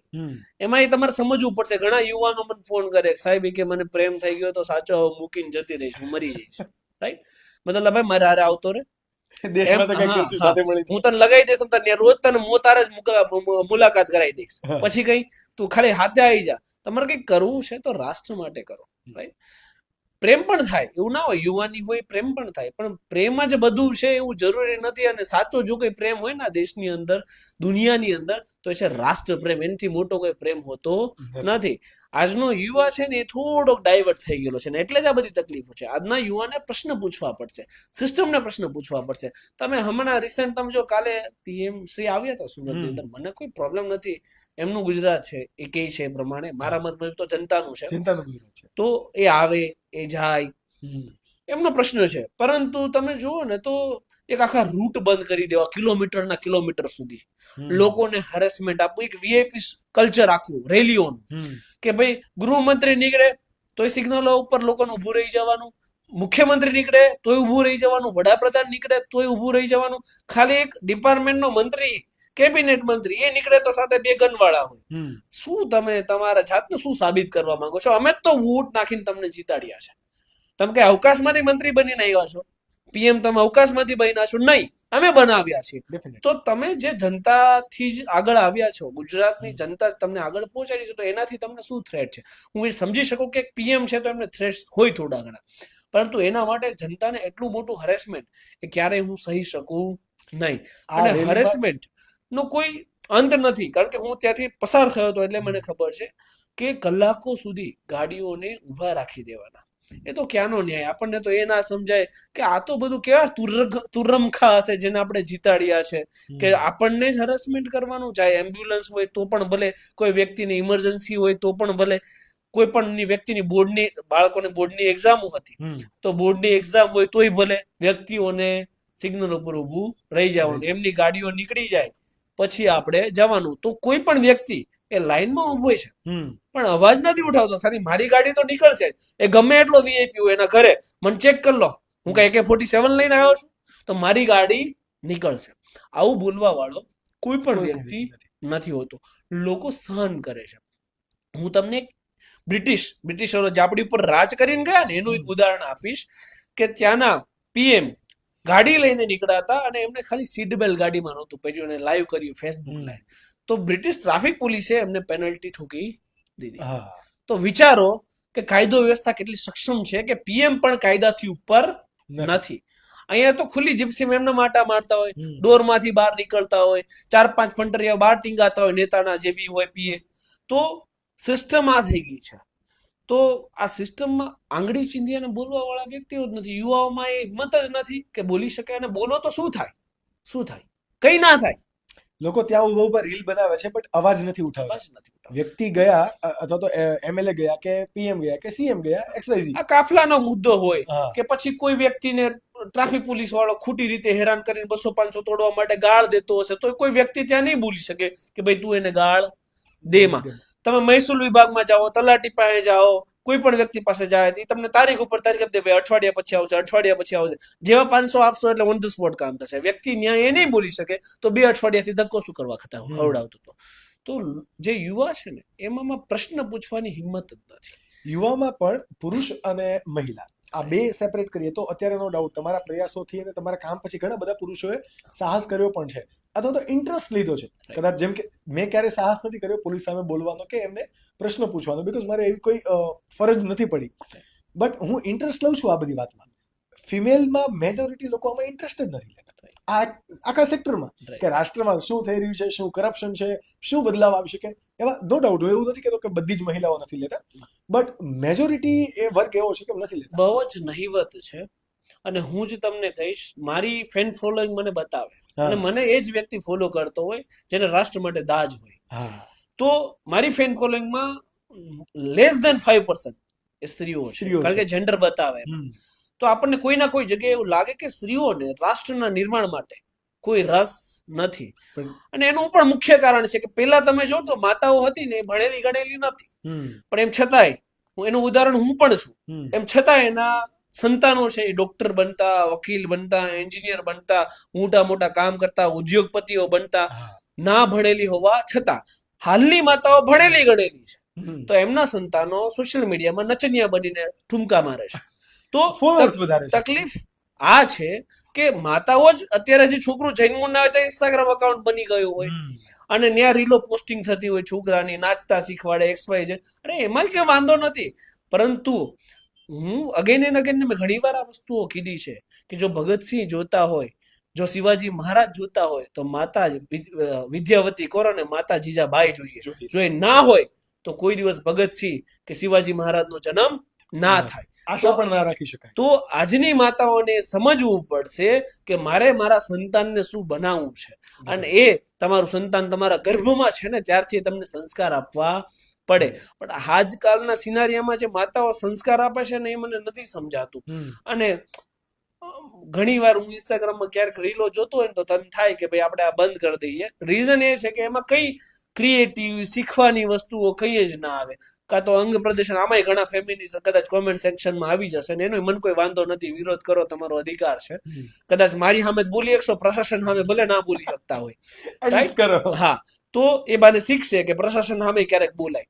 તો ફેમિનિઝમની આગળ તમે અંગ પ્રદર્શન કરશો, તમે મજા આવે એવી વલ્ગારિટી કરશો, રીઝન શું? તો કે ફોલોવર વધારો નહીં, એનાથી બહાર નીકળો. તમારે એક યુવાઓને એવું નિર્માણ કરવાનું છે કે જેનાથી રાષ્ટ્રનું એવું નિર્માણ થાય કે તમારે IELTS ની એક્ઝામો આપી આપીને કેનેડા ના જવું પડે. ભારત દેશ કેનેડાથી મહાન છે. અને મને તો બહુ દુઃખ થાય, અને હું ઘણી વાર મારા મિત્રો સાથે વાત કરતો હોય, જ્યારે આજનો યુવા એ ભાગે છે ને ભારત છોડીને, એમાં એનો વાંક નથી, કારણ કે સિસ્ટમ જ સાલી એવી ચોર છે કે લોકો કંટાળીને જાય છે. પણ એમ કંટાળવાથી તો ક્યારેય દેશ નહીં સુધરે. આપણે જે જન્મભૂમિ, જે માતૃભૂમિ ઉપર જે જન્મ્યા છે એનું કઈ ઋણ જ નથી, એની માટે કઈ કરવાનું જ નથી. બ્રિટિશરોએ ભગતસિંહને ફાંસી આપી ને ત્યારે એના પિતા કિશનસિંહને એમની ડેડ બોડી નથી આપી. એ ન્યૂઝપેપરમાં હેડલાઇન છે. એ રખડ્યા કર્યા, ભટક્યા કર્યા, હાથ જોડ્યા, એમનો અગ્નિદાહ છે ને, એમનો અગ્નિ સંસ્કાર બ્રિટિશરોએ જાતે કરી દીધો હતો. એ બ્રિટિશરોને ત્યાં આપણે અત્યારે જઈએ છીએ કે આપણને ગુલામમાંથી મુક્ત કરીને જતા રહ્યા, હવે આપણે ત્યાં ગુલામી કરવા પાછા જઈએ છીએ. તો ગુલામીની માનસિકતા આપણે છોડવી નથી, આ વાસ્તવિકતા છે. તો દુખે મને ખચે, કારણ કે રાષ્ટ્રપ્રેમી વ્યક્તિ છું તો મને દુઃખ લાગે કે ભાઈ નહીં, આજનો યુવા શું કરી રહ્યો છે. તો આ બધા કારણો છે કે સિસ્ટમ કેમ નથી બદલાતી, કારણ કે યુવાને સિસ્ટમ બદલવામાં કોઈ રસ રહ્યો નથી. યુવાનોને શેમાં રસ છે કે સોશિયલ મીડિયામાં ફોલોવર વધારવામાં, ઠુમકાઓ મારવામાં, પેલી કહેવાય ને કે પેલું સિગરેટો ફૂકીને હવા હોશે ઠોકીને શું કૂલ દેખાડવું, રાઈટ છે, ગુંડાઓ બનવામાં, આ બધી વસ્તુઓમાં ઇન્ટરેસ્ટ વધારે થઈ ગયો છે. એટલા માટે રાષ્ટ્ર નિર્માણનું કામ છે ને એમાં અવરોધ ઉભો થાય છે. પણ અવરોધ બહુ જાજાઈ નહીં દેવાથી, કારણ કે હું બહુ પોઝિટિવ વ્યક્તિ છું. આ જે બી હાલ થઈ રહ્યું છે ને એ 30 વર્ષ પછી બદલાવીને રહીશું, એની ખાતરી આપું. ડેફિનેટલી 2047 ને વિકસિત ભારતનું આપણે એક સપનું જોઈએ છે, આપણે સૌ સાથે મળીને જોઈએ છે, રાઈટ? તો એમાં આ યુવાનોએ શું કરવાની રિક્વાયરમેન્ટ છે? બીકોઝ ભારતને એવું ટાઇટલ આપવામાં આવ્યું છે કે ભારતની પાસે સૌથી વધારે યુવા ધન છે, બટ આ યુવા ધન ઘણું નિષ્ક્રિય છે વિકસિત ભારત બનાવવા માટે. તમે એમાં ઘણું બધું કીધું કે ભાઈ એ વસ્તુ જો કરે, જે ખરાબ આદતો છે બંધ કરીને સારા કામ ઉપર વળે, તો ડેફિનેટલી 2047 સુધી ભારત વિકસિત ભારતનું સપનું જે જોવે છે એ સિદ્ધ પણ કરી લેશે. વન મોર ક્વેશ્ચન, કે જે હમણાં તમે વાત કરી કે PM સાહેબની રેલી આવેલી હતી, મેં એક વિડીયો તમારો પણ જોયેલો ને, એ પહેલા ન્યૂઝમાં પણ આવેલો કે કોઈ એક પોલીસ કર્મચારી છે એ ફ્રસ્ટ્રેશનને લીધે એમને ઘૂસતા મારે છે, અથવા તો એમને સમજાવવાના બદલે પ્રોટોકોલ નથી ખબર અને આ બધી વસ્તુ થાય છે. What is your point of view on it? એક નાદાન બાળક હોય ને એને પ્રોટોકોલ ના ખબર પડે, એને ખબર ના હોય આ PM છે, CM છે, શું નથી. એ બાળક, એને એટલે જ તો બાળક કહેવાય ને. 18 વર્ષથી નીચેનો વ્યક્તિ એટલે બાળક. તો એને પ્રેમથી સમજાવવો જોઈએ. પણ તકલીફ એ છે ને, મેં કીધું ને કે 7-7 દિવસથી એ લોકોને ડ્યુટીમાં અને બંદોબસ્તમાં એ રીતે ત્રસ્ત રાખવામાં આવે કે ફ્રસ્ટ્રેટ થઈ ગયેલા લોકો. તો ફ્રસ્ટ્રેટ થઈ જવાથી તમને કોઈ બાળકને મારવાનો કોઈ અધિકાર નથી. અને પછી એ બાબતે મેં વિડીયો પણ મૂક્યો છે. એ બાબતે મેં એક સુરત પોલીસમાં પેજ ઉપર એક લેટર મને કોઈ મોકલાવ્યો કે ભાઈ એના ઉપર એક્શન લેવામાં આવી. અમને મોરબી પરત મોકલી દેવામાં આવ્યા અને એમનો 1 વર્ષનો પગાર ઇજાફો, પગાર વધાર એ કેમ ના કરવું એની નોટિસ ઇસ્યુ કરવામાં આવી. આને એક્શન કહેવાય? અને એક્શન કહેવાય? આ લોલીપોપ કહેવાય કે ઘટના ભૂલી જાઓ ત્યાં સુધી તમારી લોલીપોપ ચૂસવાનો છે. શું? તો કે નોટિસ ઇસ્યુ કરી છે. એને કહેવાય સો કોઝ નોટિસ કાયદાકીય ભાષામાં. જનતાને કઈ ખબર પડતી નથી એટલે જનતાને એવું થાય કે ઓહો પ્રશાસને એક્શન લઈ લીધી. હકીકતમાં એક્શન કોને કહેવાય? ફોર એક્ઝામ્પલ, એક સામાન્ય વ્યક્તિ જેનો કોઈ વાંક નથી પણ એ પોલીસ કર્મચારીના બૂટ ઉપરથી ગાડી ચલાવી દે, અથવા એને પોલીસ કર્મચારીના હાથ અડી ગયો કે એક્સવાયઝેડ કર્યો તો પોલીસ કર્મચારીનો જ્યારે ઈગો હર્ટ થાય ત્યારે એની સામે સામે ફરિયાદ થાય. શું ફરિયાદ થાય? તો કે ફરજમાં રૂકાવટ કરી, પોલીસ કર્મચારી પબ્લિક સર્વન્ટને અસોલ્ટ કર્યો, એને હર્ટ કર્યો, બિનજામીન પાત્ર ગુનો, જેલમાં જવું પડે, એફઆઈઆર દાખલ થાય, પેલો બિચારો 30 દિવસ સુધી વકીલ રાખીને વકીલમાં 40-50 હજાર બગડશે, ત્યારે એ બહાર આવશે. જો આવી એક્શન સામાન્ય વ્યક્તિ ઉપર લેવાય તો જ્યારે બાળકને મારવામાં આવે છે ત્યારે કેમ આવી એક્શન સેમ હોવું જોઈએ? સેમ હોવું જોઈએ. શું એક્શન શું લેવાવી જોઈએ? તો એની સામે એફઆઈઆર દાખલ થવી જોઈએ. એફઆઈઆર દાખલ કરી અને ન્યાયિક કાર્યવાહી કરવી જોઈએ, અને ડિસમિસલ કરવો જોઈએ. તો ભવિષ્યમાં એ દાખલો બેસે કે ક્યારેય પણ કોઈ પણ પોલીસ કર્મચારીને સામાન્ય અને નિર્દોષ જનતા ઉપર હાથ ઉપાડવાનો અધિકાર નથી. તમે આવા લોલીપોપ પકડાઈને એવી ઘટનાઓને મોટિવેશન આપો છો કે આવી ઘટનાઓ ભવિષ્યમાં પણ બનશે તો અમે કંઈ કરશું નહીં. ડિફરન્સ શા માટે? જો પોલીસ કર્મચારી છે એનો ભાગ હોય કે ના હોય છોડો, એને જો કોઈ વ્યક્તિ હાથ અડાડી દે તો બિનજામીન પાત્ર ગુનો, એફઆઈઆર થઈ જાય, જેલમાં જવું પડે. અને પોલીસ કર્મચારી કોઈ સામાન્ય નિર્દોષ પ્રજાને મારે તો એને કંઈ જ ના થાય. એને આવા સો કોઝ નોટિસના લોલીપોપ પકડામ તો ધેર ઇઝ અ ડિફરન્શિએશન. અને આ છે ને જનતાને સમજવું પડે. જનતાને શું થાય કે ઓહો, આમાં તો વર્ડિંગ પાછા કેવા વાપરે, 1 વર્ષનો પગાર ઇજાફો ના કરવો એની નોટિસ. એટલે લોકોને શું થાય, ઓહો આનો 1 વર્ષનો પગાર ગયો, એટલે પગાર નથી ગયો, ઇજાફો એ કેમ ના કરવો એની નોટિસ હજી બંધ નથી કર્યું. અને આપણને ક્યાં ખબર નથી કે પોલીસ તંત્રને પગારની એટલી બધી ક્યાં જરૂર છે મારા ભાઈ ગુજરાતની અંદર. સૌ કોઈ લોકો જાણે. હા, તો ટ્વાઇસ થ્રાઇસ અમાઉન્ટમાં તો એ લોકો પગાર કરતા 3 ગણી તો આવક મેળવે છે, રાઈટ? તો પગારથી કઈ મેટર નથી કરતું. ગુનો કેમ દાખલ ના થયો મને એ નથી સમજાતું. એફઆઈઆર કરાવવી જોઈએ ને. અને મેં તો કીધું છે પણ મારા કોન્ટેક્ટમાં નથી આવે. મેં ટ્રાય પણ કરી હતી સંતાનના પિતા, અને મને એ લાગતું નથી કે ગુનો દાખલ કરાવવા માટે મારી પાસે આવે, કારણ કે સામાન્ય વ્યક્તિમાં હિંમત જ નથી અને તકલીફ જ ત્યાં પડે છે. કદાચ કોઈ હિંમત કરી અને ફરિયાદ કરવા માટે આગળ આવે તો 6-7 મહિના પછી સમાધાન કરી રહી છે. સેમ આવી એક ઘટના હમણાં હેલ્મેટનો કાયદો જે સુરતમાં આવ્યો ત્યારબાદ પણ થઈ કે બહુ બધા લોકોએ હેલ્મેટ પહેરવાની ફરજ પાડી. અને સુરતની અંદર જો વાત કરીએ તો પહેલા દિવસે કદાચ 1 કરોડ, જેટલી મારી પાસે જાણકારી છે, 1 કરોડથી વધારે દંડ વસૂલવામાં આવ્યો. પણ ઘણી બધી એવી રીલ્સ પણ વાયરલ થઈ ત્યારબાદ કે પોલીસ વિધાઉટ હેલ્મેટ જતા હતા, અથવા તો એમની નંબર પ્લેટ પણ નથી. તો આવું બધું પણ થાય છે. તો ત્યાં પણ કોઈ એક્શન્સ નથી લેવામાં આવતા. What is your thought on it?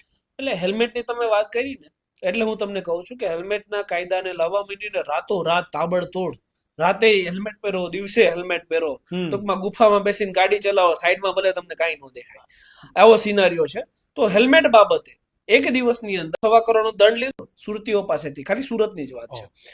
દંડ વસૂલ કરવામાં આવે. એ પાછું ખાલી સુરત પૂરતું છે. નવસારીમાં જાઓ તો બધા હેલ્મેટ વગર જ આટા મારતા હોય, ગામડામાં જાઓ તો બધા હેલ્મેટ વગર જ આટા મારતા હોય. તો કાયદાને એટલો બધો ભેદભાવથી કેમ ઇમ્પ્લિમેન્ટ કરવામાં આવે? દરેક માટે સમાન. સુરતમાં તમે પાછા આવો તો પોલીસ વાળા ખુદ હેલ્મેટ ન પહેરે તો લોકો એમાંથી શું શીખ લેશે? ઓબ્વિયસલી શીખ નથી લેવાના. જો કાયદાના એન્ફોર્સમેન્ટ કરવા જ વાળા હેલ્મેટ નથી પહેરવાના તો લોકો શેના હેલ્મેટ પહેરવાના છે? તો આ પેલા જેવું છે કે જો મારે કોઈને સલાહ દેવી હોય ને કે ગોળ ના ખવાય તો પેલા મારે બંધ કરવો પડે. ગામને શીખવાડવું હોય કે હેલ્મેટ પહેરો તો પેલા મારા ડિપાર્ટમેન્ટના લોકોને હેલ્મેટ પહેરાવવા પડે. ગૃહમંત્રીએ કહી દીધું હેલ્મેટ બધાને પહેરવું છે તો પેલા પોલીસ કર્મચારીનો હેલ્મેટ પહેરાવડાવો. એ ખુદ નથી પહેરતા. અને ઘણી બધી પછી મને પ્રશ્ન આવ્યા કે હેલ્મેટ થી ઘણી બધી તકલીફો છે. એવું જરૂરી નથી કે ઓહો હેલ્મેટ પહેરી લીધું એટલે રાજા થઈ ગયા ને હેલ્મેટ પહેર્યું એટલે તમે સુરક્ષિત થઈ ગયા. નહીં. હેલ્મેટના કારણે હેરફોલ વાળાને પ્રોબ્લેમ થાય, સફોકેશન વાળાને પ્રોબ્લેમ થાય, અંદર ગરમીઓ થાય, સ્વેટિંગ થાય, રાઈટ? અને જ્યારે ચશ્મા તો ચશ્મા એ લોકોને ફૂલ પ્રોબ્લેમ થાય હેલ્મેટના કારણે. તો અગેન અહીંયા પાછું મને એ નથી સમજાતું કે હવે અહીંયા તમારે દર 500 મીટર સુરતમાં આ પાછું સિગ્નલ આવી જાય, સ્પીડ તો તમારી 30-40 ની ઉપર જવાની નથી. તો પછી આ બાબતે સુધારો કેમ ના કરવામાં આવે? કોઈ એક રૂલ છે, માન્ય છે, રૂલને માન છે, હેલ્મેટ પહેરવું જોઈએ, પણ એ રૂલમાં ફ્લેક્સિબિલિટી હોવી જોઈએ. કોઈ પણ કાયદો, આ યાદ રાખજો, કોઈ પણ કાયદો જે જનતાની સુખાકારી અને સમૃદ્ધિ માટે નથી એને કાયદો કહી શકાય નહીં. કાયદાનો મતલબ જ એ છે કે જનતાની સુખાકારી અને સમૃદ્ધિ જળવાય. તો જો અહીંયા લોકોને તકલીફ પડે છે તો એની વિશે વિચારવાનું કામ કોનું છે? તો કે સરકારનું છે. એમાં અમેન્ડમેન્ટ લાવો, પરિસ્થિતિ મુજબ તમે કાર્યવાહી કરો. અને એવું નથી કે હેલ્મેટ પહેરું તમે સુરક્ષિત થઈ ગયા. આ તો એવું થયું કે ભાઈ તમારું મોઢું સુરક્ષિત છે, પછી તમારી બોડી તડપીને મરે ને તો એ તમારા મગજમાં પાછું ફીલ કરવાનું, એવું થઈ ગયું છે. તો અહીંયા હમણાં રિસન્ટ વરાછામાં એક્સિડન્ટ થયા, તમને ખબર હશે. 1 મહિનાની વાત કરું, વરાછામાં 4 એક્સિડન્ટ થયા ડ્રિંક એન્ડ ડ્રાઈવના, અને 5 લોકોના મૃત્યુ થયા. રાઈટ? તો મોટો ઇસ્યુ કયો છે? તો કે ડ્રિંક એન્ડ ડ્રાઈવ. એ લોકો હેલ્મેટ પહેરેલા જ હતા, 2 વ્હીલર લઈને માથે ચડાઈ દીધી તોય મરી ગયા. તો સરકારે હવે 1.25 કરોડનો દંડ લીધો ને, એટલે માટે આ મુદ્દો તમને કહું છું. તો સરકાર એ મુદ્દો લાવે. તમે સુખાકારીની વાત કરો છો ને, તો જે વ્યક્તિ હેલ્મેટ પહેરીને મૃત્યુ પામે એ વ્યક્તિને 5 કરોડની સહાય સરકારને આપવાની, અને આ જે દંડની રકમ તમે ઉઘરાવો ને એમાંથી વસૂલાત કરવા. લોકો સામે ચાલીને હેલ્મેટ પહેરશે. ડેફિનેટ. રાઈટ? કે સુરક્ષા જળવાય. તેમ છતાંય કઈ થાય તો પરિવારની સુરક્ષા જળવાય છે. તો એ નથી કરવું. દંડ ઉઘરાઈ લો, પૈસા લઈ લો. લોકોની સુખાકારી અને સલામતી માટે જો વિચારતા હોય ને તો તમામ પહેલું વિચારવા પડે. ડેફિનેટલી. હમણાં તમે જે પ્રમાણે એક્સિડન્ટની વાત કરી, રાઈટ, તો ઓવર સ્પીડિંગ એ આપણે તથ્યકાંડ વિશે પણ સાંભળ્યું છે. ત્યાર પછી સુરતની અંદર એવા ઘણા બધા કિસ્સાઓ થઈ ગયા, હમણાં જ થઈ ગયા. તો આમાં પ્રશાસનના વાકર, કારણ કે ત્યાં પોલીસ નથી, નો ડાઉટ. જે કંઈક ઘટના બની પછી પોલીસ એની અંદર એન્ટર થાય, તો ક્યાંક ને ક્યાંક આપણા સામાન્ય લોકોનો પણ ભાગ છે. Over speeding, drink and drive, બરાબર, અથવા તો ખાલી સીન સપાટા કરવા અથવા તો રીલ બનાવવા માટે એક 4 વ્હીલને આ રીતે ચલાવીને જવી, અને એની જ એક ફોડને કારણે મૃત્યુ થયું. રાઈટ? તો લોકોને ક્યાં સુધારવાની રિક્વાયરમેન્ટ છે? લોકોને સુધારવા પડે. અને હેલ્મેટ માટે જો નાકે પોલીસ કર્મચારીને ઉભા રાખતો ને તો પોલીસ જનતા ક્યારેય ના સુધરે. રીઝન એ છે કે જ્યાં યુટિલાઇઝ કરવાની છે તો પોલીસ છે નહીં. યુટિલાઇઝ કરો છો તો આપણે ખોટી જગ્યાએ. યુટિલાઇઝ ક્યાં કરવાની છે? તો કે જેટલા બુટલેગરો દારૂ અડ્ડા ચાલે છે મોકલી દો ને, ત્યાં કરાવી દો બંધ. લોકો ડ્રિંક જ નહીં કરે તો ઓવર સ્પીડ નો ક્યાં સવાલ જ છે? જે જેન્યુઅન વ્યક્તિઓ છે એ તો જેન્યુઅનલી જ ગાડી ચલાવે છે. આ તો નબીરાઓ દારૂ પીને જ બધાને ઉછાળવાના ધંધા કરે છે. તો યુટિલાઇઝ ક્યાં કરવાની છે? દારૂના અડ્ડે. પણ યુટિલાઇઝ ક્યાં થાય છે? તો કે હેલ્મેટ પાછળ. તો સરકારને એ વિચારવું પડે કે અમારે શું કરવાનું છે. અહીંયા તો માર્ગ જ ભટકી ગયા છે. વિચાર શક્તિ જ નથી. ક્યારેક મને એવું લાગે ને આ તો તથ્યકાંડ છોડો, એવા કેટલા તથ્યકાંડ પછી થઈ ગયા. આ તો હાઇલાઇટ થયો ને એટલે લોકોના મોઢે યાદ રહી ગયો છે. એ પછી કેટલા લોકોના મૃત્યુ થઈ ગયા ડ્રિંક એન્ડ ડ્રાઈવ ના કારણે. બરાબર? તો યુવા ધન છે ને, એને આપણે ગુજરાતમાં એક કહેવત છે, છોટી વાગે સમસમ વિદ્યા આવે રમઝમ. તો સોટી બતાવવી પડે. સોટી શું છે? એ સોટી હેલ્મેટ પાછળ પડી જવું નથી. એ સોટી એવી છે કે તમે ડ્રિંક એન્ડ ડ્રાઈવ કરેલા ગુજરાતની બહારથી પીને આવશો તો પોલીસ પકડી લેશે ને જેલમાં નાખી દેશે. એ તો તકલીફ એ પડે છે, કદાચ પોલીસ પકડી લઈને તો તોડ કરીને છોડી દે. રાઈટ? તો જયારે આવી વ્યવસ્થા તમે ઉભી કરો છો ત્યારે શેની સોટી વાગવાની છે? ક્યારે ક્રાઇમ ઉપર અંકુશ આવે, ક્યારે અંકુશ ના આવે? ઘણી વખત અત્યારે જ્યારે કંઈ પણ આવી રીતે ક્રિમિનલ્સ કોઈ પણ પકડાય છે, અથવા તો બિફોર એન્ડ આફ્ટરના અત્યારે સોશિયલ મીડિયા ઉપર પણ પોલીસ કેમ્પેન બહુ સારા ચલાવે છે કે પગમાં મારીને એ ચાલવા લાયક નથી બનાવી શકતા. અને એ કદાચ એક પ્રયાસ કરે છે કે ભાઈ જો દંડ તમે કરશો અથવા તો તમે ભૂલ કરશો તો આ રીતનું કંઈક તમારી સાથે પણ થશે. છતાં પણ લોકોની માનસિકતા હજી ક્યાંક ને ક્યાંક નથી બદલતી. એક વાત હું ઇન્ક્લુડ કરીશ. તમે કીધું ને કે વરઘોડો, વરઘોડો કહેવાય. રિકન્સ્ટ્રક્શન ના નામ ઉપર અત્યારે વરઘોડાની સિસ્ટમ લાગી છે. હીરા ગુનેગારોનું કરે તો કઈ વાંધો જ નથી, એને તો તોડી જ નાખવાના હોય. પણ તકલીફ અહીંયા એ પડે છે કે હવે એ સિસ્ટમ બની ગઈ છે, કારણ કે તમે પ્રેક્ટિસમાં ના હોય એટલે તમને આઈડિયા ના હોય કે અત્યારે કોઈ પણ ક્રાઇમ થાય એ પછી નાનો હોય કે મોટો હોય તો પરિવાર વાળાની રીતે ડરાવવામાં આવે. અને મારી પાસે એ લોકો આવે છે એટલે હું કહું છું, મારી પાસે તો સીસીટીવી ફૂટેજ પડ્યા છે કે એ રીતે ડરાવવામાં આવે કે ભાઈ તમારી ઉપર એફઆઈઆર થઈ છે, વરઘોડો નથી કાઢવો ને તો એટલા રૂપિયા. તો એક નવી એસ્ટાબ્લિશ સિસ્ટમ થઈ ગઈ પોલીસ ખાતામાં. પેલા શું હતી કે ફરિયાદ લેવી હોય તો પૈસા દેવાના. પછી શું સિસ્ટમ આવી? ભાઈ રિમાન્ડ પોલીસ ન માંગે, પૈસા આપો, અથવા રિમાન્ડ આપે તો પોલીસ મારશે નહીં, પૈસા આપો. હવે એક નવી સિસ્ટમ આવી કે જો વરઘોડો ના કાઢવો હોય તો પૈસા. વરઘોડાને કારણે તો તમે ચલો ગુનો કર્યો છે એ તો જગ જાહેર થશે અને બહુ ખરાબ હાલતની અંદર તમે ચલાવશો. એટલે જો કોઈ જેન્યુઅન વ્યક્તિ છે જેનો પહેલો ક્રાઇમ છે અને એનો વરઘોડો નીકળે તો એની સમાજમાં ઇજ્જત આબરૂ જાય. આ જેન્યુઇન વ્યક્તિનું છે. રીઢા ગુનેગારોને ક્યાં ફરક પડવાનો, નહીં તો રૂપિયા આપવાના નથી. કાઢો ને ભાઈ અમને શું ફરક પડે છે. તો જે જેન્યુઇન વ્યક્તિ છે એ પોતાની ઇજ્જત બચાવવા માટે રૂપિયા આપવાનો છે. તો જેમને વરઘોડો કઢાવવાનો બહુ શોખ છે એમને આપના માધ્યમથી કહીશ કે આ જે એક નવી સિસ્ટમ એસ્ટાબ્લિશ કરી એના ઉપર અંકુશ કરો કે વરઘોડો ના કાઢવો હોય તો 5 લાખ દેવા પડશે. આમાં અંકુશ લાવવો જોઈએ. ડેફિનેટલી. જ્યારે આપણે કોઈ પણ પોલીસ અથવા તો પ્રશાસન વિરોધી વાત કરતા હોય ત્યારે પબ્લિક હંમેશા આપણા ફેવરમાં આવી જતી હોય. જ્યારે આપણે પબ્લિકની ભૂલોની વાત કરતા હોય ત્યારે પબ્લિક એને એક્સેપ્ટ કરવી જોઈએ, બટ કરતી નથી.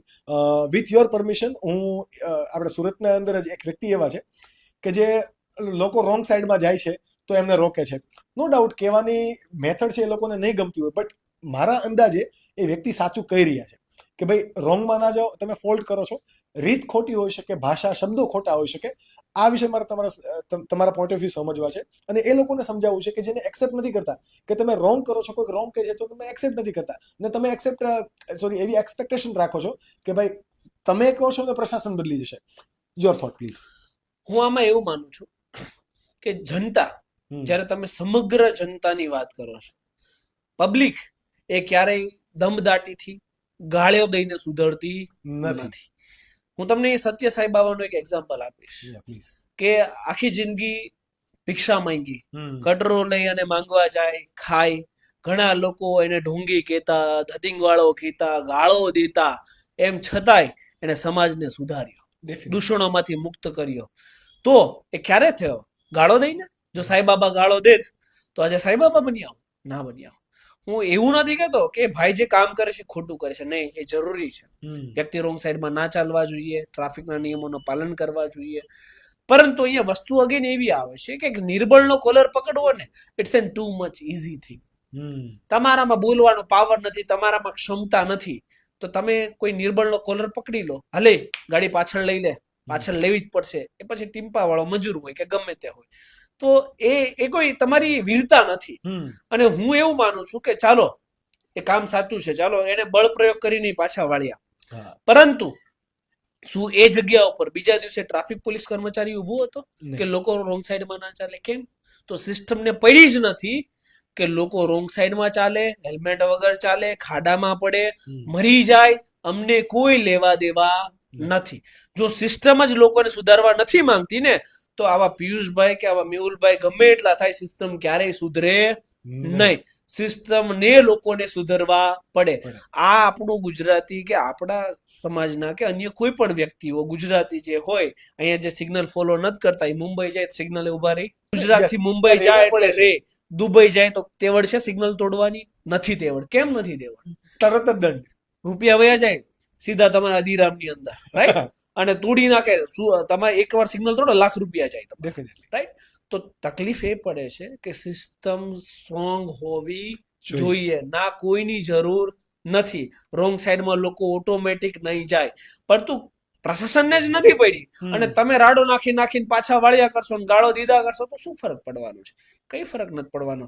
હકીકતમાં તો ફરક ત્યારે પડે કે હું કોઈ જગ્યાએ ઉભો રહ્યો છું, એ ઉભા રહી ગયા પછી ત્યાં 2 પોલીસ કર્મચારી બીજા દિવસે ઉભા હોય અને જે રોંગ સાઈડમાં આવે એનું ચલણ બની જાય, તો હું તમને ખાતરી આપું છું ત્રીજા દિવસે ત્યાં કોઈ રોંગ સાઈડમાં ચાલવા વાળો વ્યક્તિ નહીં હોય. છાતી ઠોકીને કહું છું.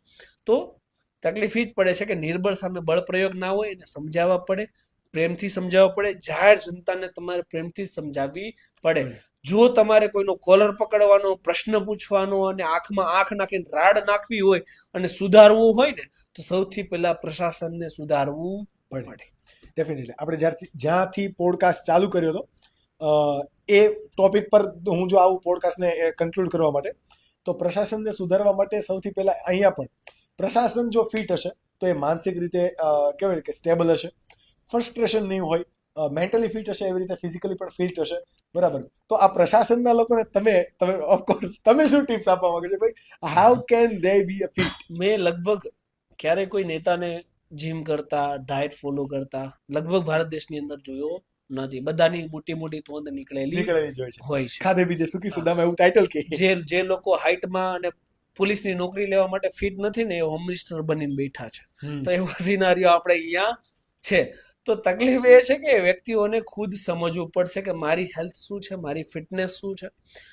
તમારામાં જો સારું ફૂડ જશે, તમે હેલ્ધી હશો, નિરોગી હશો, તો તમારામાં સકારાત્મક વિચારો આવશે, પોઝિટિવ એનર્જી આવશે, અને પોઝિટિવ એનર્જીથી જ આ બધી વસ્તુઓ થાય. મેં કીધું હું ક્યારેય નેગેટિવ વિચારતો નથી કે આજે નહીં તો કાલે, કાલે નહીં તો 10 વર્ષે, 10 વર્ષે નહીં તો 20 વર્ષે હું આ કરીને રહીશ. એ જ થોટ પ્રોસેસથી હું ચાલતો હોય.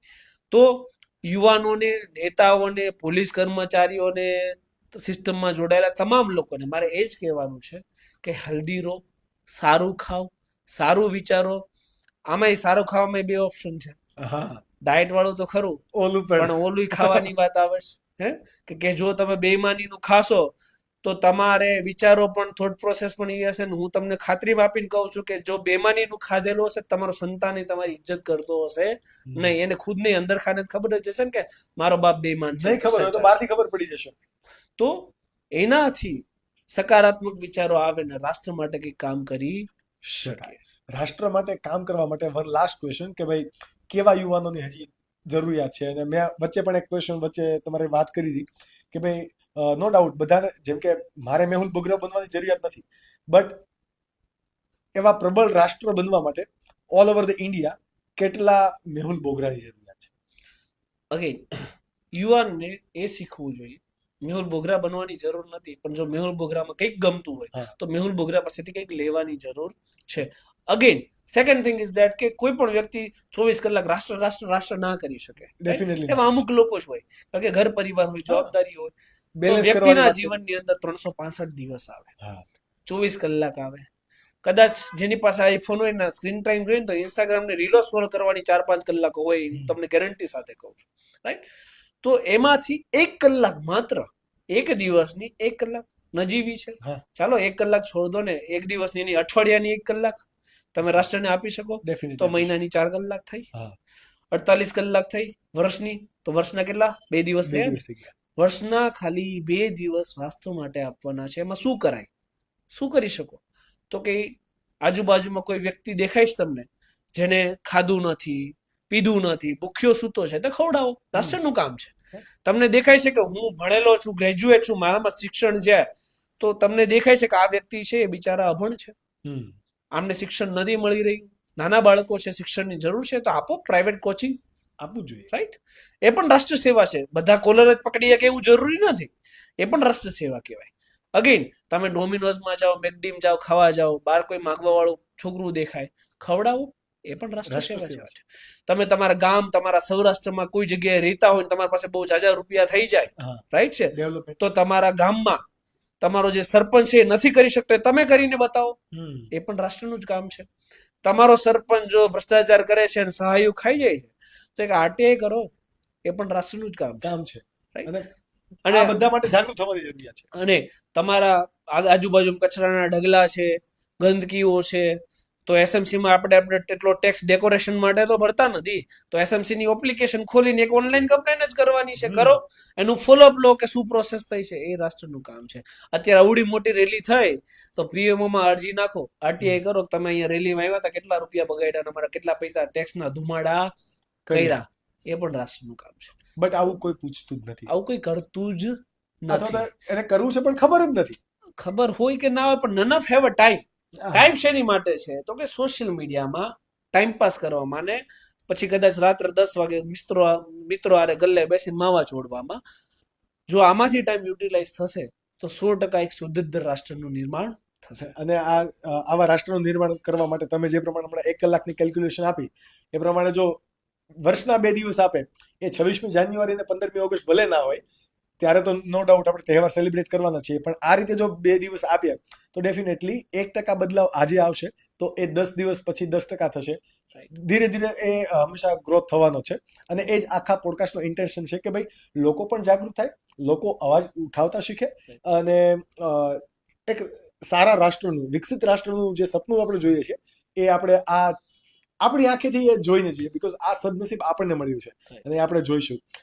થેન્ક યુ મેહુલભાઈ. તમારા આટલો બધું બિઝી સ્કેડ્યુલ હોય છે અને એમાંથી તમે ટાઈમ આપ્યો. આઈ નો કે 2 કે 3 વખત આપણે ટાઈમિંગ મિસ થઈ, બટ આ કેવું કે જો ભી હોતા હૈ વો અચ્છે કે લીએ હોતા હૈ. બહુ જ મજા આવી આજના પોડકાસ્ટની અંદર અને we are glad to have you. અને તમે ત્યાં સુધી આખો પોડકાસ્ટ જુઓ અને આ રીતે રાષ્ટ્રને બેટર બનાવવા માટેના વિડીયોઝ તમારે જોવા હોય, બિઝનેસને બેટર બનાવવા માટેના વિડીયોઝ હોય તો અમારી આ ચેનલને સબસ્ક્રાઇબ કરો. Thank you and keep following your skill, ક્યોંકि સ્કિલ કા મામલા હૈ.